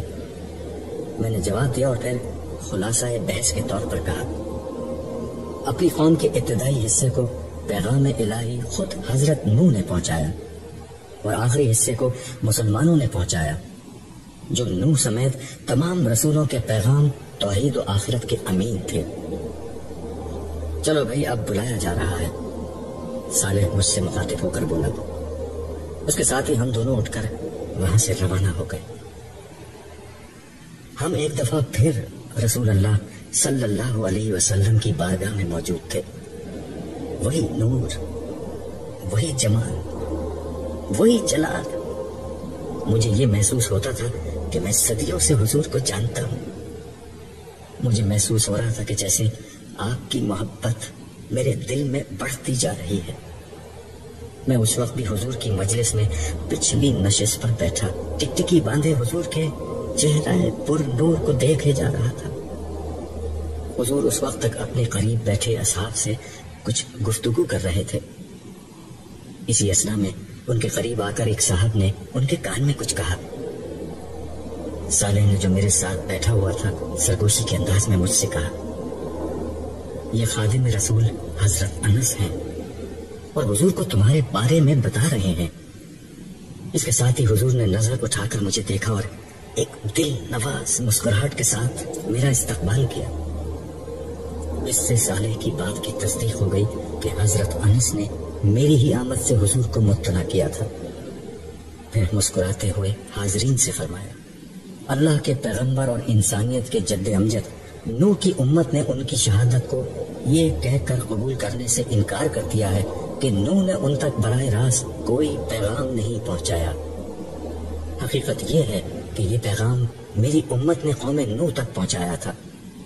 آپ حضرات چونکہ تمام انبیاء کے ماننے والے ہیں اور میری وساطت سے جو دین آپ کو ملا وہی نوح کو بھی ملا تھا، اس لیے آپ کی یہ ذمہ داری ہے کہ حضرت نوح کی طرف سے آپ لوگ اللہ تعالیٰ کی بارگاہ میں پیش ہوں اور یہ گواہی دیں کہ ایمان و عمل صالح کی جو دعوت نوح نے دی تھی اور جو میں نے آپ لوگوں تک پہنچائی تھی وہ آپ نے بلا کم و کاست قوم نوح تک پیش کر کے میرے اور نوح کے مشن کی تکمیل کر دی تھی۔ یہ کہتے ہوئے حضور نے اپنے برابر بیٹھے ہوئے حضرت ابو بکر سے کہا، ابو بکر کھڑے ہو جاؤ۔ یہ سنتے ہی ابو بکر کھڑے ہو گئے۔ پھر آپ نے حاضرین سے مخاطب ہو کر کہا، یہ میرے رفیق ابو بکر ہیں، ان کے علاوہ میرے زمانے سے لے کر قیامت تک کے تمام زمانوں کے میرے نمائندہ امتی یہاں موجود ہیں۔ آپ لوگ ابو بکر کی قیادت میں اللہ تعالیٰ کی بارگاہ میں پیش ہوں اور اس حق کی گواہی دیں جو آپ کے پاس ہے۔ یہ کہتے ہوئے حضور کھڑے ہو گئے اور اس کے ساتھ ہی سارے حاضرین بھی کھڑے ہو گئے۔ ابو بکر نے رسول اللہ کے ہاتھوں کا بوسہ لیا اور آگے بڑھ گئے۔ ان کے بعد تمام حاضرین نے ایک ایک کر کے نبی کریم کے ہاتھوں کا بوسہ لیا۔ میرا نمبر سب سے آخر میں تھا، میں نے بھی یہ شرف حاصل کیا اور اس کے بعد ہم سب سیدنا ابو بکر کی قیادت میں میدان حشر کی طرف روانہ ہو گئے۔ میں ان بزرگ ہستیوں کے درمیان سب سے پیچھے چل رہا تھا۔ صالح میرے ساتھ نہیں تھا۔ حضور کی مجلس سے اٹھتے وقت وہ مجھ سے یہ کہہ کر الگ ہو گیا تھا کہ یہ کار شہادت ادا کرنے تمہیں تنہا جانا ہوگا، البتہ وہاں سے واپسی پر میں تمہیں مل جاؤں گا۔ میں راستے میں دل میں سوچ رہا تھا کہ میں اس قابل نہیں کہ ایسی بابرکت اور بزرگ ہستیوں کے بیچ امت محمدیہ کی نمائندگی کروں۔ مجھ پر یہ احساس اتنا غالب ہونے لگا کہ میں نے سوچا کہ میں خاموشی سے اس مجمع سے نکل جاتا ہوں۔ کسی کو کیا پتا چلے گا، اللہ تعالیٰ میرے زمانے کے کسی اور شخص کو بلوا لیں گے۔ اس خیال سے میں آہستہ آہستہ پیچھے ہونے لگا، یہاں تک کہ میرے اور ان لوگوں کے بیچ میں کافی فاصلہ ہو گیا۔ میں نے موقع غنیمت جانا اور واپس حوض کوثر کی سمت جانے کے لیے مڑا ہی تھا کہ پیچھے سے یکا یک آواز آئی، عبداللہ یہ کیا کر رہے ہو؟ میں گھبرا کر پلٹا تو پیچھے سیدنا ابو بکر کھڑے تھے۔ میں کچھ شرمندہ سا ہو گیا۔ میری حالت ایسی ہو گئی جیسے میں چوری کرتے ہوئے پکڑا گیا ہوں۔ میں نے پہلے سوچا کہ کوئی بہانہ بنا دوں، مگر خیال آیا کہ یہ دنیا نہیں محشر ہے، اللہ تعالیٰ اسی وقت اصل بات کھول دیں گے۔ لہٰذا میں نے صحیح بات بتانے ہی میں عافیت سمجھی. ساتھ میں ان سے یہ درخواست بھی کی کہ میری جگہ کسی اور کو لے جایا جائے. ابو بکر میری بات سن کر ہنسنے لگے اور بولے, شہادت کے لیے لوگوں کا انتخاب اللہ تعالیٰ نے کیا ہے. اسی نے ایک فرشتے کے ذریعے مجھے یہ بتا دیا تھا کہ عبداللہ کس وجہ سے واپس جا رہا ہے. انہوں نے آہستگی سے میرا ہاتھ تھام لیا اور آگے کی طرف چلنے لگے. راستے میں وہ مجھے سمجھانے لگے, دیکھو عبداللہ, اس مجمع میں ہر شخص کا انتخاب اللہ تعالیٰ نے کیا ہے. جانتے ہو کہ اس کے نزدیک انتخاب کا معیار کیا ہے؟ میں خاموشی سے ان کی شکل دیکھنے لگا. انہوں نے اپنے سوال کا خود ہی جواب دیا. تعصبات, جذبات اور خواہشات سے بلند ہو کر جس شخص نے حق کو اپنا مسئلہ بنا لیا اور توحید و آخرت کو اپنی زندگی کا مشن بنا لیا, وہی اللہ کے نزدیک اس شہادت کے کام کے سب سے زیادہ حقدار ہیں. دیکھو, تمہارے زمانے کے مذہبی لوگ خواہشات سے تو شاید بلند ہو گئے تھے, مگر ان کی اکثریت تعصبات اور جذبات سے بلند نہیں ہو سکی. لوگ مختلف فرقوں اور مسالک کے اسیر تھے. وہ صرف اسی بات کو قبول کرتے تھے جو ان کے حلقے کے لوگ کریں. وہ لوگوں کو اپنی ہی فرقے کی طرف بلاتے تھے. وہ اپنے اکابرین کی بڑائی کے احساس میں جیا کرتے تھے, جبکہ تم صرف خدا کی بڑائی کے احساس میں زندہ رہے. تم نے سچائی کو ہر قیمت دے کر قبول کیا اور ہر تعصب سے پاک ہو کر اختیار کیا. خدا کی توحید تمہاری زندگی کا سب سے بڑا مسئلہ تھی, اور خدا سے ملاقات پر لوگوں کو تیار کرنا تمہاری زندگی کا سب سے بڑا مقصد. پھر تم نے دعوت کا کام صرف اپنی قوم ہی میں نہیں کیا, بلکہ غیر مسلم اقوام تک قرآن کا پیغام توحید و آخرت پہنچانے کے لیے ایک طویل دعوتی جد و جہد کی. یہی ساری باتیں آج تمہارے انتخاب کا سبب بن گئی ہیں. حضرت نوح عرش الہی کے داہنے جانب ہاتھ باندھے کھڑے تھے. ہم تمام لوگ حضرت ابو بکر کی زیر قیادت ان کے پیچھے جا کر کھڑے ہو گئے. سامنے کے سمت انسانوں کا تا حد نظر پھیلا ہوا ایک سمندر تھا. ان میں سے ہر شخص بدحال اور پریشان نظر آتا تھا. یہ لوگ سر جھکائے کھڑے تھے. ان کے چہرے خوف کے مارے سیاہ پڑ رہے تھے. فضا میں سرگوشیوں کی خفیف سی آواز کے سوا کوئی اور آواز نہ تھی. یہی حضرت نوح کی وہ امت تھی جو دراصل ان کی اولاد میں پیدا ہونے والے لوگ تھے. کچھ دیر میں ایک صدا بلند ہوئی, نوح کے گواہ بارگاہ الہی میں پیش ہوں. میرا خیال تھا کہ اب ابو بکر آگے بڑھ کر کچھ کہیں گے, مگر اس وقت میں نے دیکھا کہ پیچھے سے نبی کریم تشریف لائے اور عرش الہی کے سامنے کھڑے ہو گئے. فرمایا گیا, کہو اے محمد, کیا کہنا چاہتے ہو؟ رسول اللہ صلی اللہ علیہ وسلم نے بارگاہ احدیت میں عرض کیا, پروردگار تو نے مجھے نبوت دی اور اپنا کلام مجھ پر نازل کیا. اس کلام میں تو نے مجھے بتایا کہ نوح بھی وہی دین توحید لے کر آئے تھے جو تو مجھے عطا کر رہا ہے.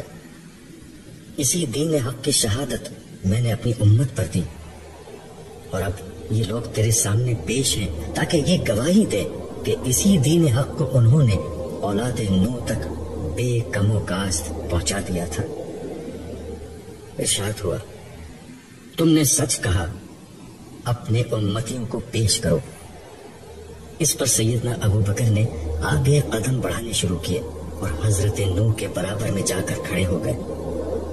ہم سب بھی ان کی پیروی میں ان کے پیچھے جا کر ٹھہر گئے. آواز آئی, تم کون ہو؟ حضرت ابو بکر نے اپنا تعارف کرایا اور پھر ہم میں سے ہر شخص کا نام اور زمانہ بیان کر کے اس کا تعارف کرایا. آپ نے عرض کیا کہ ہم امت محمدیہ ہیں. ہم پر آپ کے آخری نبی محمد صلی اللہ علیہ وسلم نے حق کی شہادت دی اور یہ بتایا کہ نوح بھی اسی دین کو لے کر آئے تھے. نوح اور محمد کا یہی دین ہم نے دنیا کی تمام اقوام کو پہنچایا. ان لوگوں کو بھی ہم نے حق پہنچا دیا جو آپ کے سامنے امت نوح کی حیثیت میں موجود ہیں.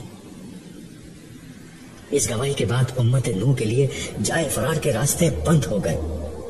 یہ بات واضح ہو گئی کہ نوح کا دین وہی تھا جو محمد صلی اللہ علیہ وسلم کا تھا اور امت محمدیہ نے اس دین کو دنیا تک پہنچا دیا تھا۔ اب امت نوح کا حساب اسی گواہی کی روشنی میں ہونا تھا۔ ہمارا کام ختم ہو چکا تھا، اس لیے ہم لوگ واپسی کے لیے روانہ ہو گئے۔ ہمارا قافلہ واپسی کے سفر میں رواں دواں تھا۔ اس دفعہ سالار قافلہ نبی و آخر الزماں خود تھے۔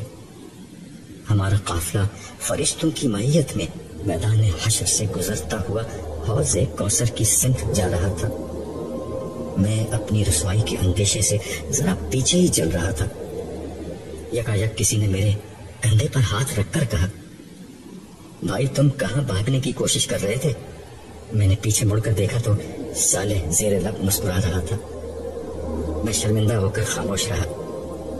وہ ہنستے ہوئے بولا، خدا کا شکر کرو کہ تمہارے امیر قافلہ ابو بکر تھے، ان کی جگہ عمر ہوتے تو تمہیں کم از کم 2-4 درے تو ضرور مارتے۔ اس کی بات سن کر میں بھی ہنسنے لگا۔ کچھ توقف کے بعد میں نے کہا، اصل بات ابو بکر یا عمر کی نہیں، ہم بھی وہی کرتے جو ابو بکر نے کیا، کیونکہ انہیں بھیجنے والی ایک ہی ہستی تھی، اس رب کریم کی جو ساری زندگی میری پردہ پوشی کرتا رہا ہے۔ پھر ایک اندیشہ میرے ذہن میں پیدا ہوا۔ میں نے صالح سے پوچھا، تمہیں میرے بارے میں کیسے پتا چلا؟ کیا سب لوگوں کو یہ بات معلوم ہو گئی؟ نہیں، ابو بکر بڑے حلیم الطبع شخص ہیں، انہوں نے کسی کو نہیں بتایا۔ رہا میں تو اللہ تعالیٰ نے میرے ہی ذریعے سے ابو بکر کو تمہارے بارے میں پیغام بھجوایا تھا، اس لیے مجھے معلوم ہو گیا۔ ویسے تم نے سچ کہا۔ جانتے ہو اللہ تعالیٰ نے کیا کہہ کر مجھے ابو بکر کے پاس بھیجا تھا؟ میرے جواب کا انتظار کیے بغیر وہ بولا، میرے بندے کو سنبھالو، وہ انکساری میں اپنی ذمہ داری فراموش کرنے جا رہا ہے۔ شرمندگی اور احسان مندی کے ملے جلے جذبات کے ساتھ میں نے اپنا سر جھکا دیا۔ کچھ دیر بعد میں نے صالح سے دریافت کیا، یہاں حشر کے معاملات کس طرح چل رہے ہیں؟ مختلف انبیاء کی اپنی امتوں کے بارے میں شہادت دینے کا عمل جاری ہے۔ ہر نبی اور رسول اپنی امت کے بارے میں یہ شہادت دے رہا ہے کہ اس نے اپنی امت تک رب کا پیغام پہنچا دیا تھا، جس کے بعد ہر وہ شخص جس کا عمل اس تعلیم کے مطابق ہوتا ہے، اس کی خطائیں درگزر کر کے اس کی کامیابی کا اعلان کر دیا جاتا ہے۔ صالح نے جواب دیا، مجھے یاد آ گیا، صالح نے بتایا تھا کہ حساب کتاب کے اس دور کے بعد عمومی حساب کتاب شروع ہو جائے گا۔ مجھے آس بندھ گئی، شاید اس مرحلے پر میرے بیٹے جمشید کی نجات کا کوئی فیصلہ ہو جائے، مگر ظاہر ہے میرے ہاتھ میں کچھ نہیں تھا۔ میں نے صالح سے پوچھا، یہاں کیا حالات ہیں؟ حالات کا نہ پوچھو، کسی کا کوئی پرسان حال نہیں ہے، اس پر مزید یہ کہ کسی کو نہیں معلوم کہ اس کے ساتھ کیا ہوگا۔ ہم دونوں یہ گفتگو کرتے ہوئے قافلے کے پیچھے پیچھے چل رہے تھے کہ اچانک ایک زوردار شور بلند ہوا۔ اس شور کا سبب یہ تھا کہ مسلمانوں کا ایک جم خفیر نبی کریم کے نام کی دہائی دیتا ان کی طرف بڑھنا چاہ رہا تھا۔ یہ لوگ چیخ رہے تھے، رو رہے تھے اور فریاد کر رہے تھے کہ یا رسول اللہ ہماری مدد کیجیے، ہم آپ کے امتی ہیں، جبکہ فرشتے انہیں کوڑے مار مار کر دور کر رہے تھے۔ یہ لوگ حشر کی سختیوں سے اتنے تنگ آ چکے تھے کہ مار کھا کر بھی رسول اللہ کی سمت بڑھنے کی کوشش کیے جا رہے تھے۔ انہیں رسول اللہ کی صورت میں بمشکل امید کی ایک کرن نظر آئی تھی۔ رحمت للعالمین صلی اللہ علیہ وسلم نے یہ منظر دیکھا تو فرشتوں کے سردار کو اپنے پاس بلا کر پوچھا، یہ لوگ تو میرے امتی ہیں، میرے نام لیوا، میرے کلمہ گو ہیں، ان کے ساتھ یہ سلوک کیوں ہو رہا ہے؟ فرشتے نے بڑے ادب سے جواب دیا، یا رسول اللہ، بے شک یہ لوگ آپ کے نام لیوا ہیں، مگر آپ کو نہیں معلوم کہ ان لوگوں نے آپ کے بعد آپ کے دین میں کیا نئی نئی چیزیں پیدا کر دی تھی۔ اس پر رسول اللہ کے چہرے انور پر سخت ناگواری کے تاثرات پیدا ہوئے اور آپ نے فرمایا، ان لوگوں کے لیے دوری ہو جنہوں نے میرے بعد میرے لائے ہوئے دین کو بدل ڈالا۔ حضور یہ کہہ کر واپس حوض کوثر کی سمت مڑ گئے اور قافلے کے لوگ بھی آپ کے پیچھے پیچھے چلے گئے۔ میں بھی آگے بڑھنا چاہ رہا تھا کہ صالح نے کہا، رکو اور دیکھو یہاں کیا ہوتا ہے۔ میں نے دیکھا کہ فرشتے ان لوگوں پر بری طرح پل پڑے ہیں۔ اسی اثنا میں میدان حشر کی بائیں جانب سے کچھ مزید فرشتے بھی آ گئے۔ انہوں نے انتہائی بے رحمی سے ان لوگوں کو مارنا شروع کر دیا۔ فرشتے ایک کوڑا مارتے اور ہزاروں لوگ اس کی سمت میں آ کر چیختے چلاتے اور دور جا گرتے۔ تھوڑی دیر میں حوض کے قریب کا علاقہ صاف ہو گیا۔ مار کھاتے اور بلبلاتے ہوئے یہ لوگ جنہوں نے دین اسلام میں نت نئے عقیدے اور اعمال ایجاد کر لیے تھے، اپنی رسوائی اور بدبختی کا ماتم کرتے ہوئے وہاں سے رخصت ہو گئے۔ میں صالح کے ساتھ کھڑا یہ عبرتناک مناظر دیکھ رہا تھا اور میں سوچ رہا تھا کہ یہ وہ بد نصیب ہیں جن کے لیے قرآن مجید کی ہدایت اور رسول اللہ صلی اللہ علیہ وسلم کی سنت ناکافی تھی، اس لیے انہوں نے اس میں اضافہ اور تبدیلی کر کے دین حق کا چہرہ مسخ کرنے کی کوشش کی۔ ان کے پاس اپنی ہر گمراہی اور بد عملی کی ایک بیجا منطق موجود ہوتی تھی۔ جب کوئی سمجھانے والا انہیں سمجھانے کی کوشش کرتا، یہ اس کی جان کے دشمن ہو جاتے۔ جب انہیں بتایا جاتا کہ قرآن مجید سے باہر کوئی عقیدہ ایجاد نہیں کیا جا سکتا اور سنت رسول کے علاوہ کوئی اور عمل خدا کے ہاں مقبول نہیں ہو سکتا، تو یہ ان باتوں کو بکواس سمجھتے اور اپنی گمراہیوں میں مگن رہتے تھے، مگر اس کا نتیجہ انہوں نے آج بھگت لیا تھا۔ میں یہ سب سوچ ہی رہا تھا کہ صالح نے مجھ سے کہا، عبداللہ میں انسانوں کو سمجھ نہیں سکا کہ آخر ہر نبی کی امت نے ہدایت واضح طور پر پا لینے کے بعد بدعتوں میں اتنی دلچسپی کیوں لی؟ تم نے اچھا سوال کیا ہے۔ میں خود بھی زندگی بھر اس مسئلے پر سوچتا رہا ہوں۔ میرے خیال میں اس کی اصل وجہ غلط ہے۔ انسان بڑی جذباتی مخلوق ہے، وہ افراد و تفریق کا شکار ہو جاتا ہے۔ انبیاء کے نام لیواؤں کے ساتھ بھی یہی ہوا۔ کچھ لوگ مادیت کی طرف اپنے رجحان کی بنا پر انبیاء کی تعلیمات کو چھوڑ بیٹھے، تو کچھ لوگوں نے انبیاء اور صالحین کی محبت اور عبادت کے شوق میں اعتدال سے تجاوز کیا۔ یہی تجاوز اور خلف بدعت کا سبب بن گیا۔ صالح نے میری بات پر گردن ہلاتے ہوئے کہا، اس افراط و تفریط اور غلف و تجاوز کا سب سے بڑا نمونہ مسیحی تھے۔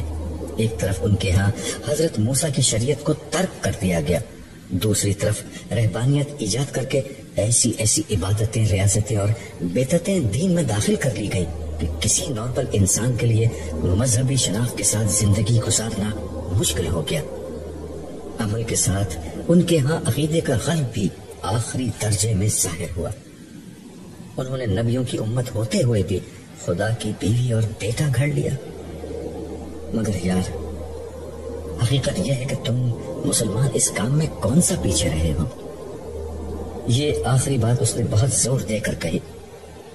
میں نے بلا توقف جواب دیا اور آج اس کا نتیجہ بھی بھگت لیا۔ عیسائیوں نے بھی اور مسلمانوں نے بھی۔ یہ کہتے وقت میری نظر میں کچھ دیر قبل رونما ہونے والے مناظر گھوم رہے تھے۔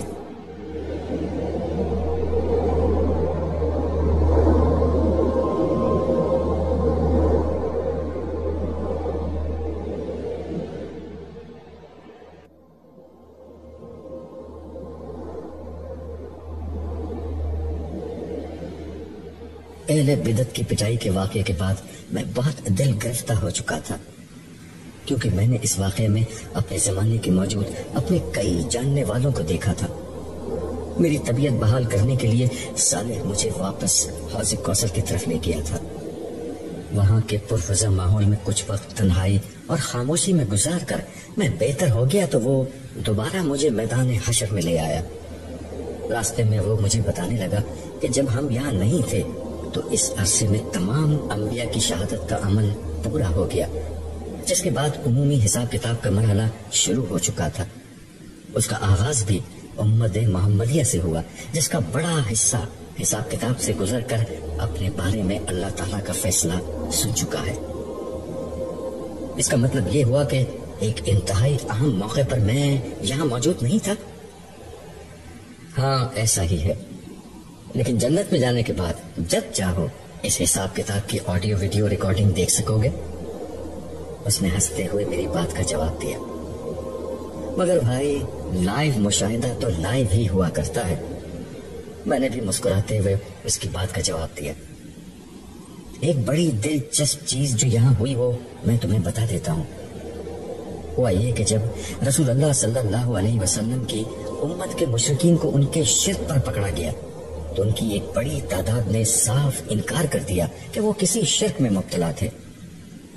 ان انکار کرنے والوں میں بعد کے زمانے کے لوگ ہی نہیں، کفار مکہ بھی تھے جو بتوں کی پوجا کرتے تھے۔ اس کا سبب یہ تھا کہ آج سب نے اپنی آنکھوں سے دیکھ لیا ہے کہ اللہ تعالیٰ کے علاوہ کسی کے ہاتھ میں کچھ نہیں ہے۔ ان لوگوں نے پہل تو اپنی دیوی دیوتاؤں اور بزرگوں کو پکارا اور ان کو تلاش کیا۔ ظاہر ہے کہ نہ کوئی تھا اور نہ کسی نے جواب دینا تھا۔ فرشتے اور صالح بزرگ جنہیں اللہ کو چھوڑ کر پکارا جاتا تھا، انہوں نے تو ان لوگوں کے شرک سے صاف انکار کر دیا تھا۔ اس کے بعد ایک ہی چارہ بچا تھا کہ یہ لوگ اپنے شرک کا صاف انکار کرتے، مگر ظاہر ہے اس کا کوئی فائدہ نہیں ہوا۔ ایسے تمام مجرموں کے لیے جہنم کا فیصلہ ہو گیا۔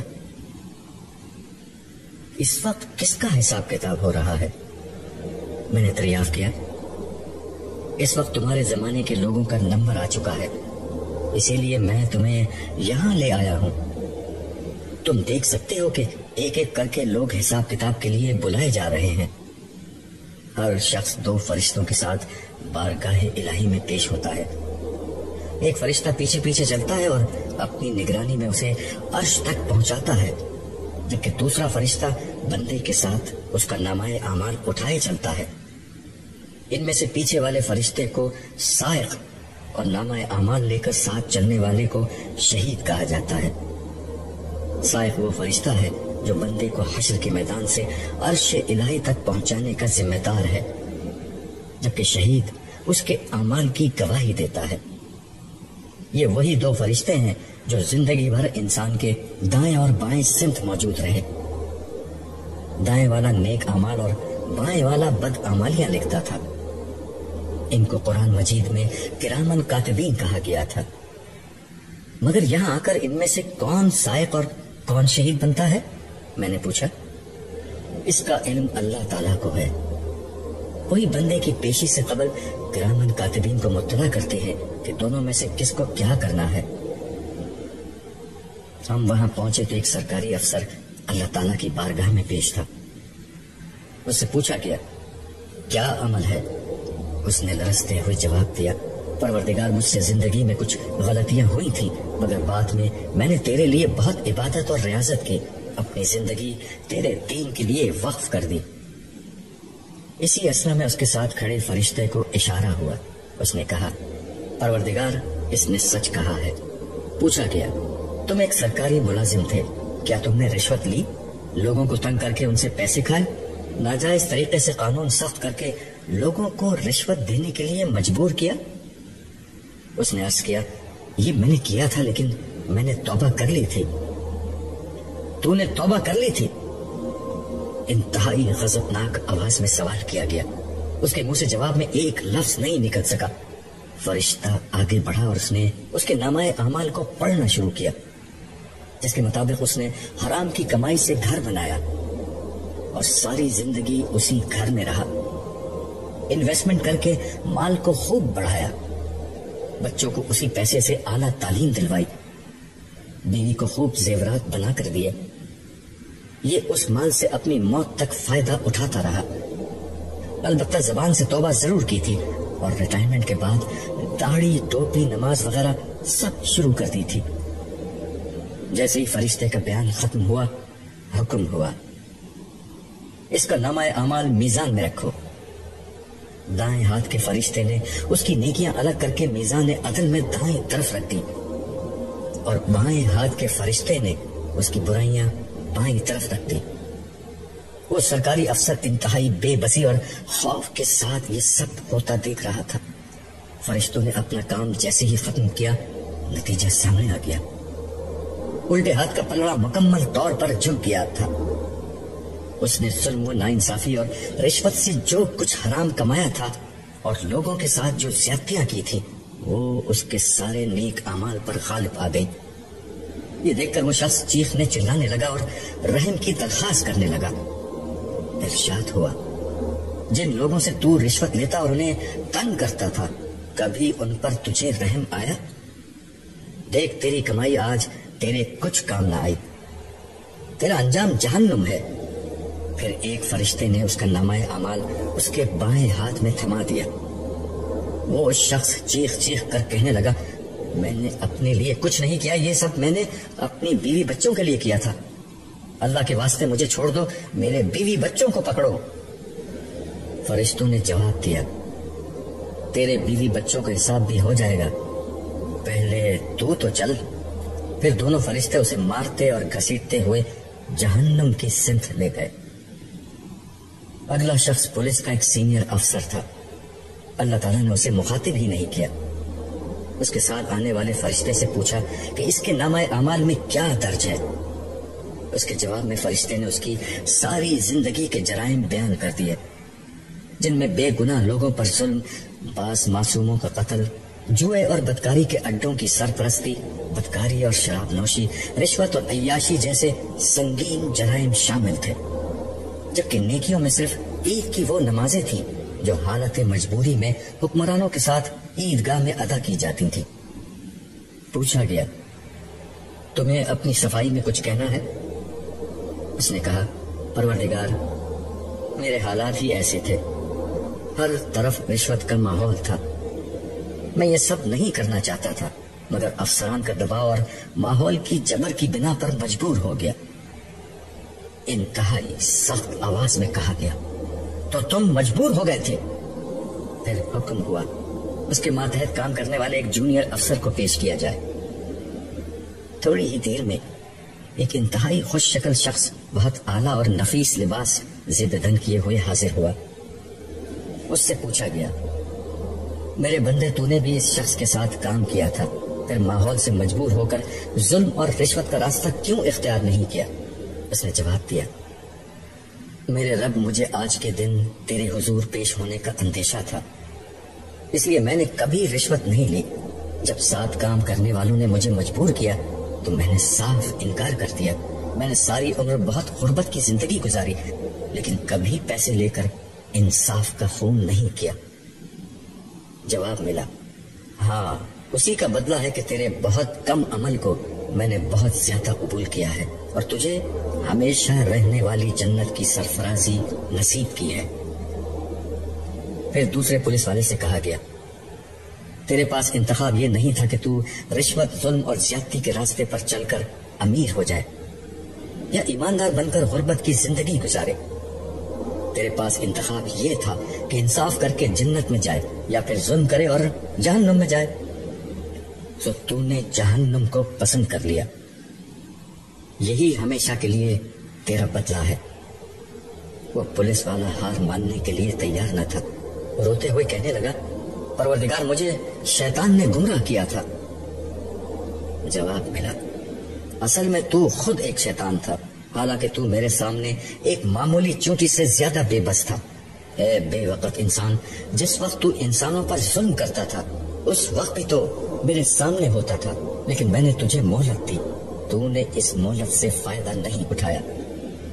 تو نے یہ سمجھا تھا کہ تجھے میرے حضور پیش نہیں ہونا، دیکھ تیرا گمان غلط ثابت ہوا۔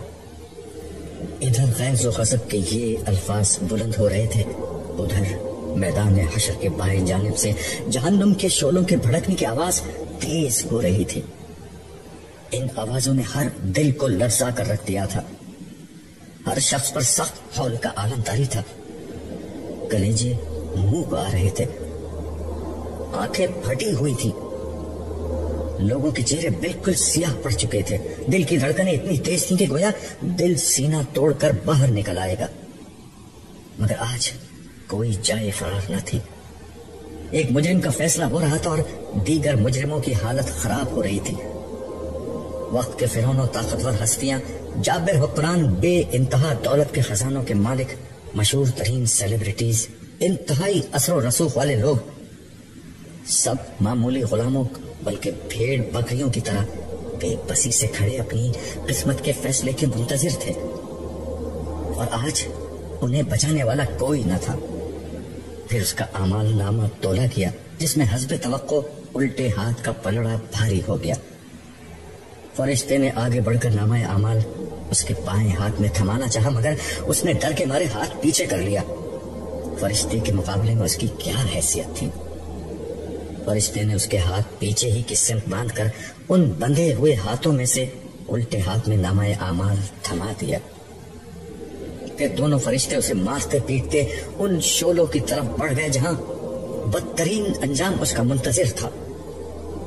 اگلا شخص ایک بہت دولت مند آدمی تھا۔ پوچھا گیا، دولت کے خزانے تو پیچھے چھوڑ آئے ہو، یہ بتاؤ کہ مال کیسے کمایا اور کیسے خرچ کیا تھا؟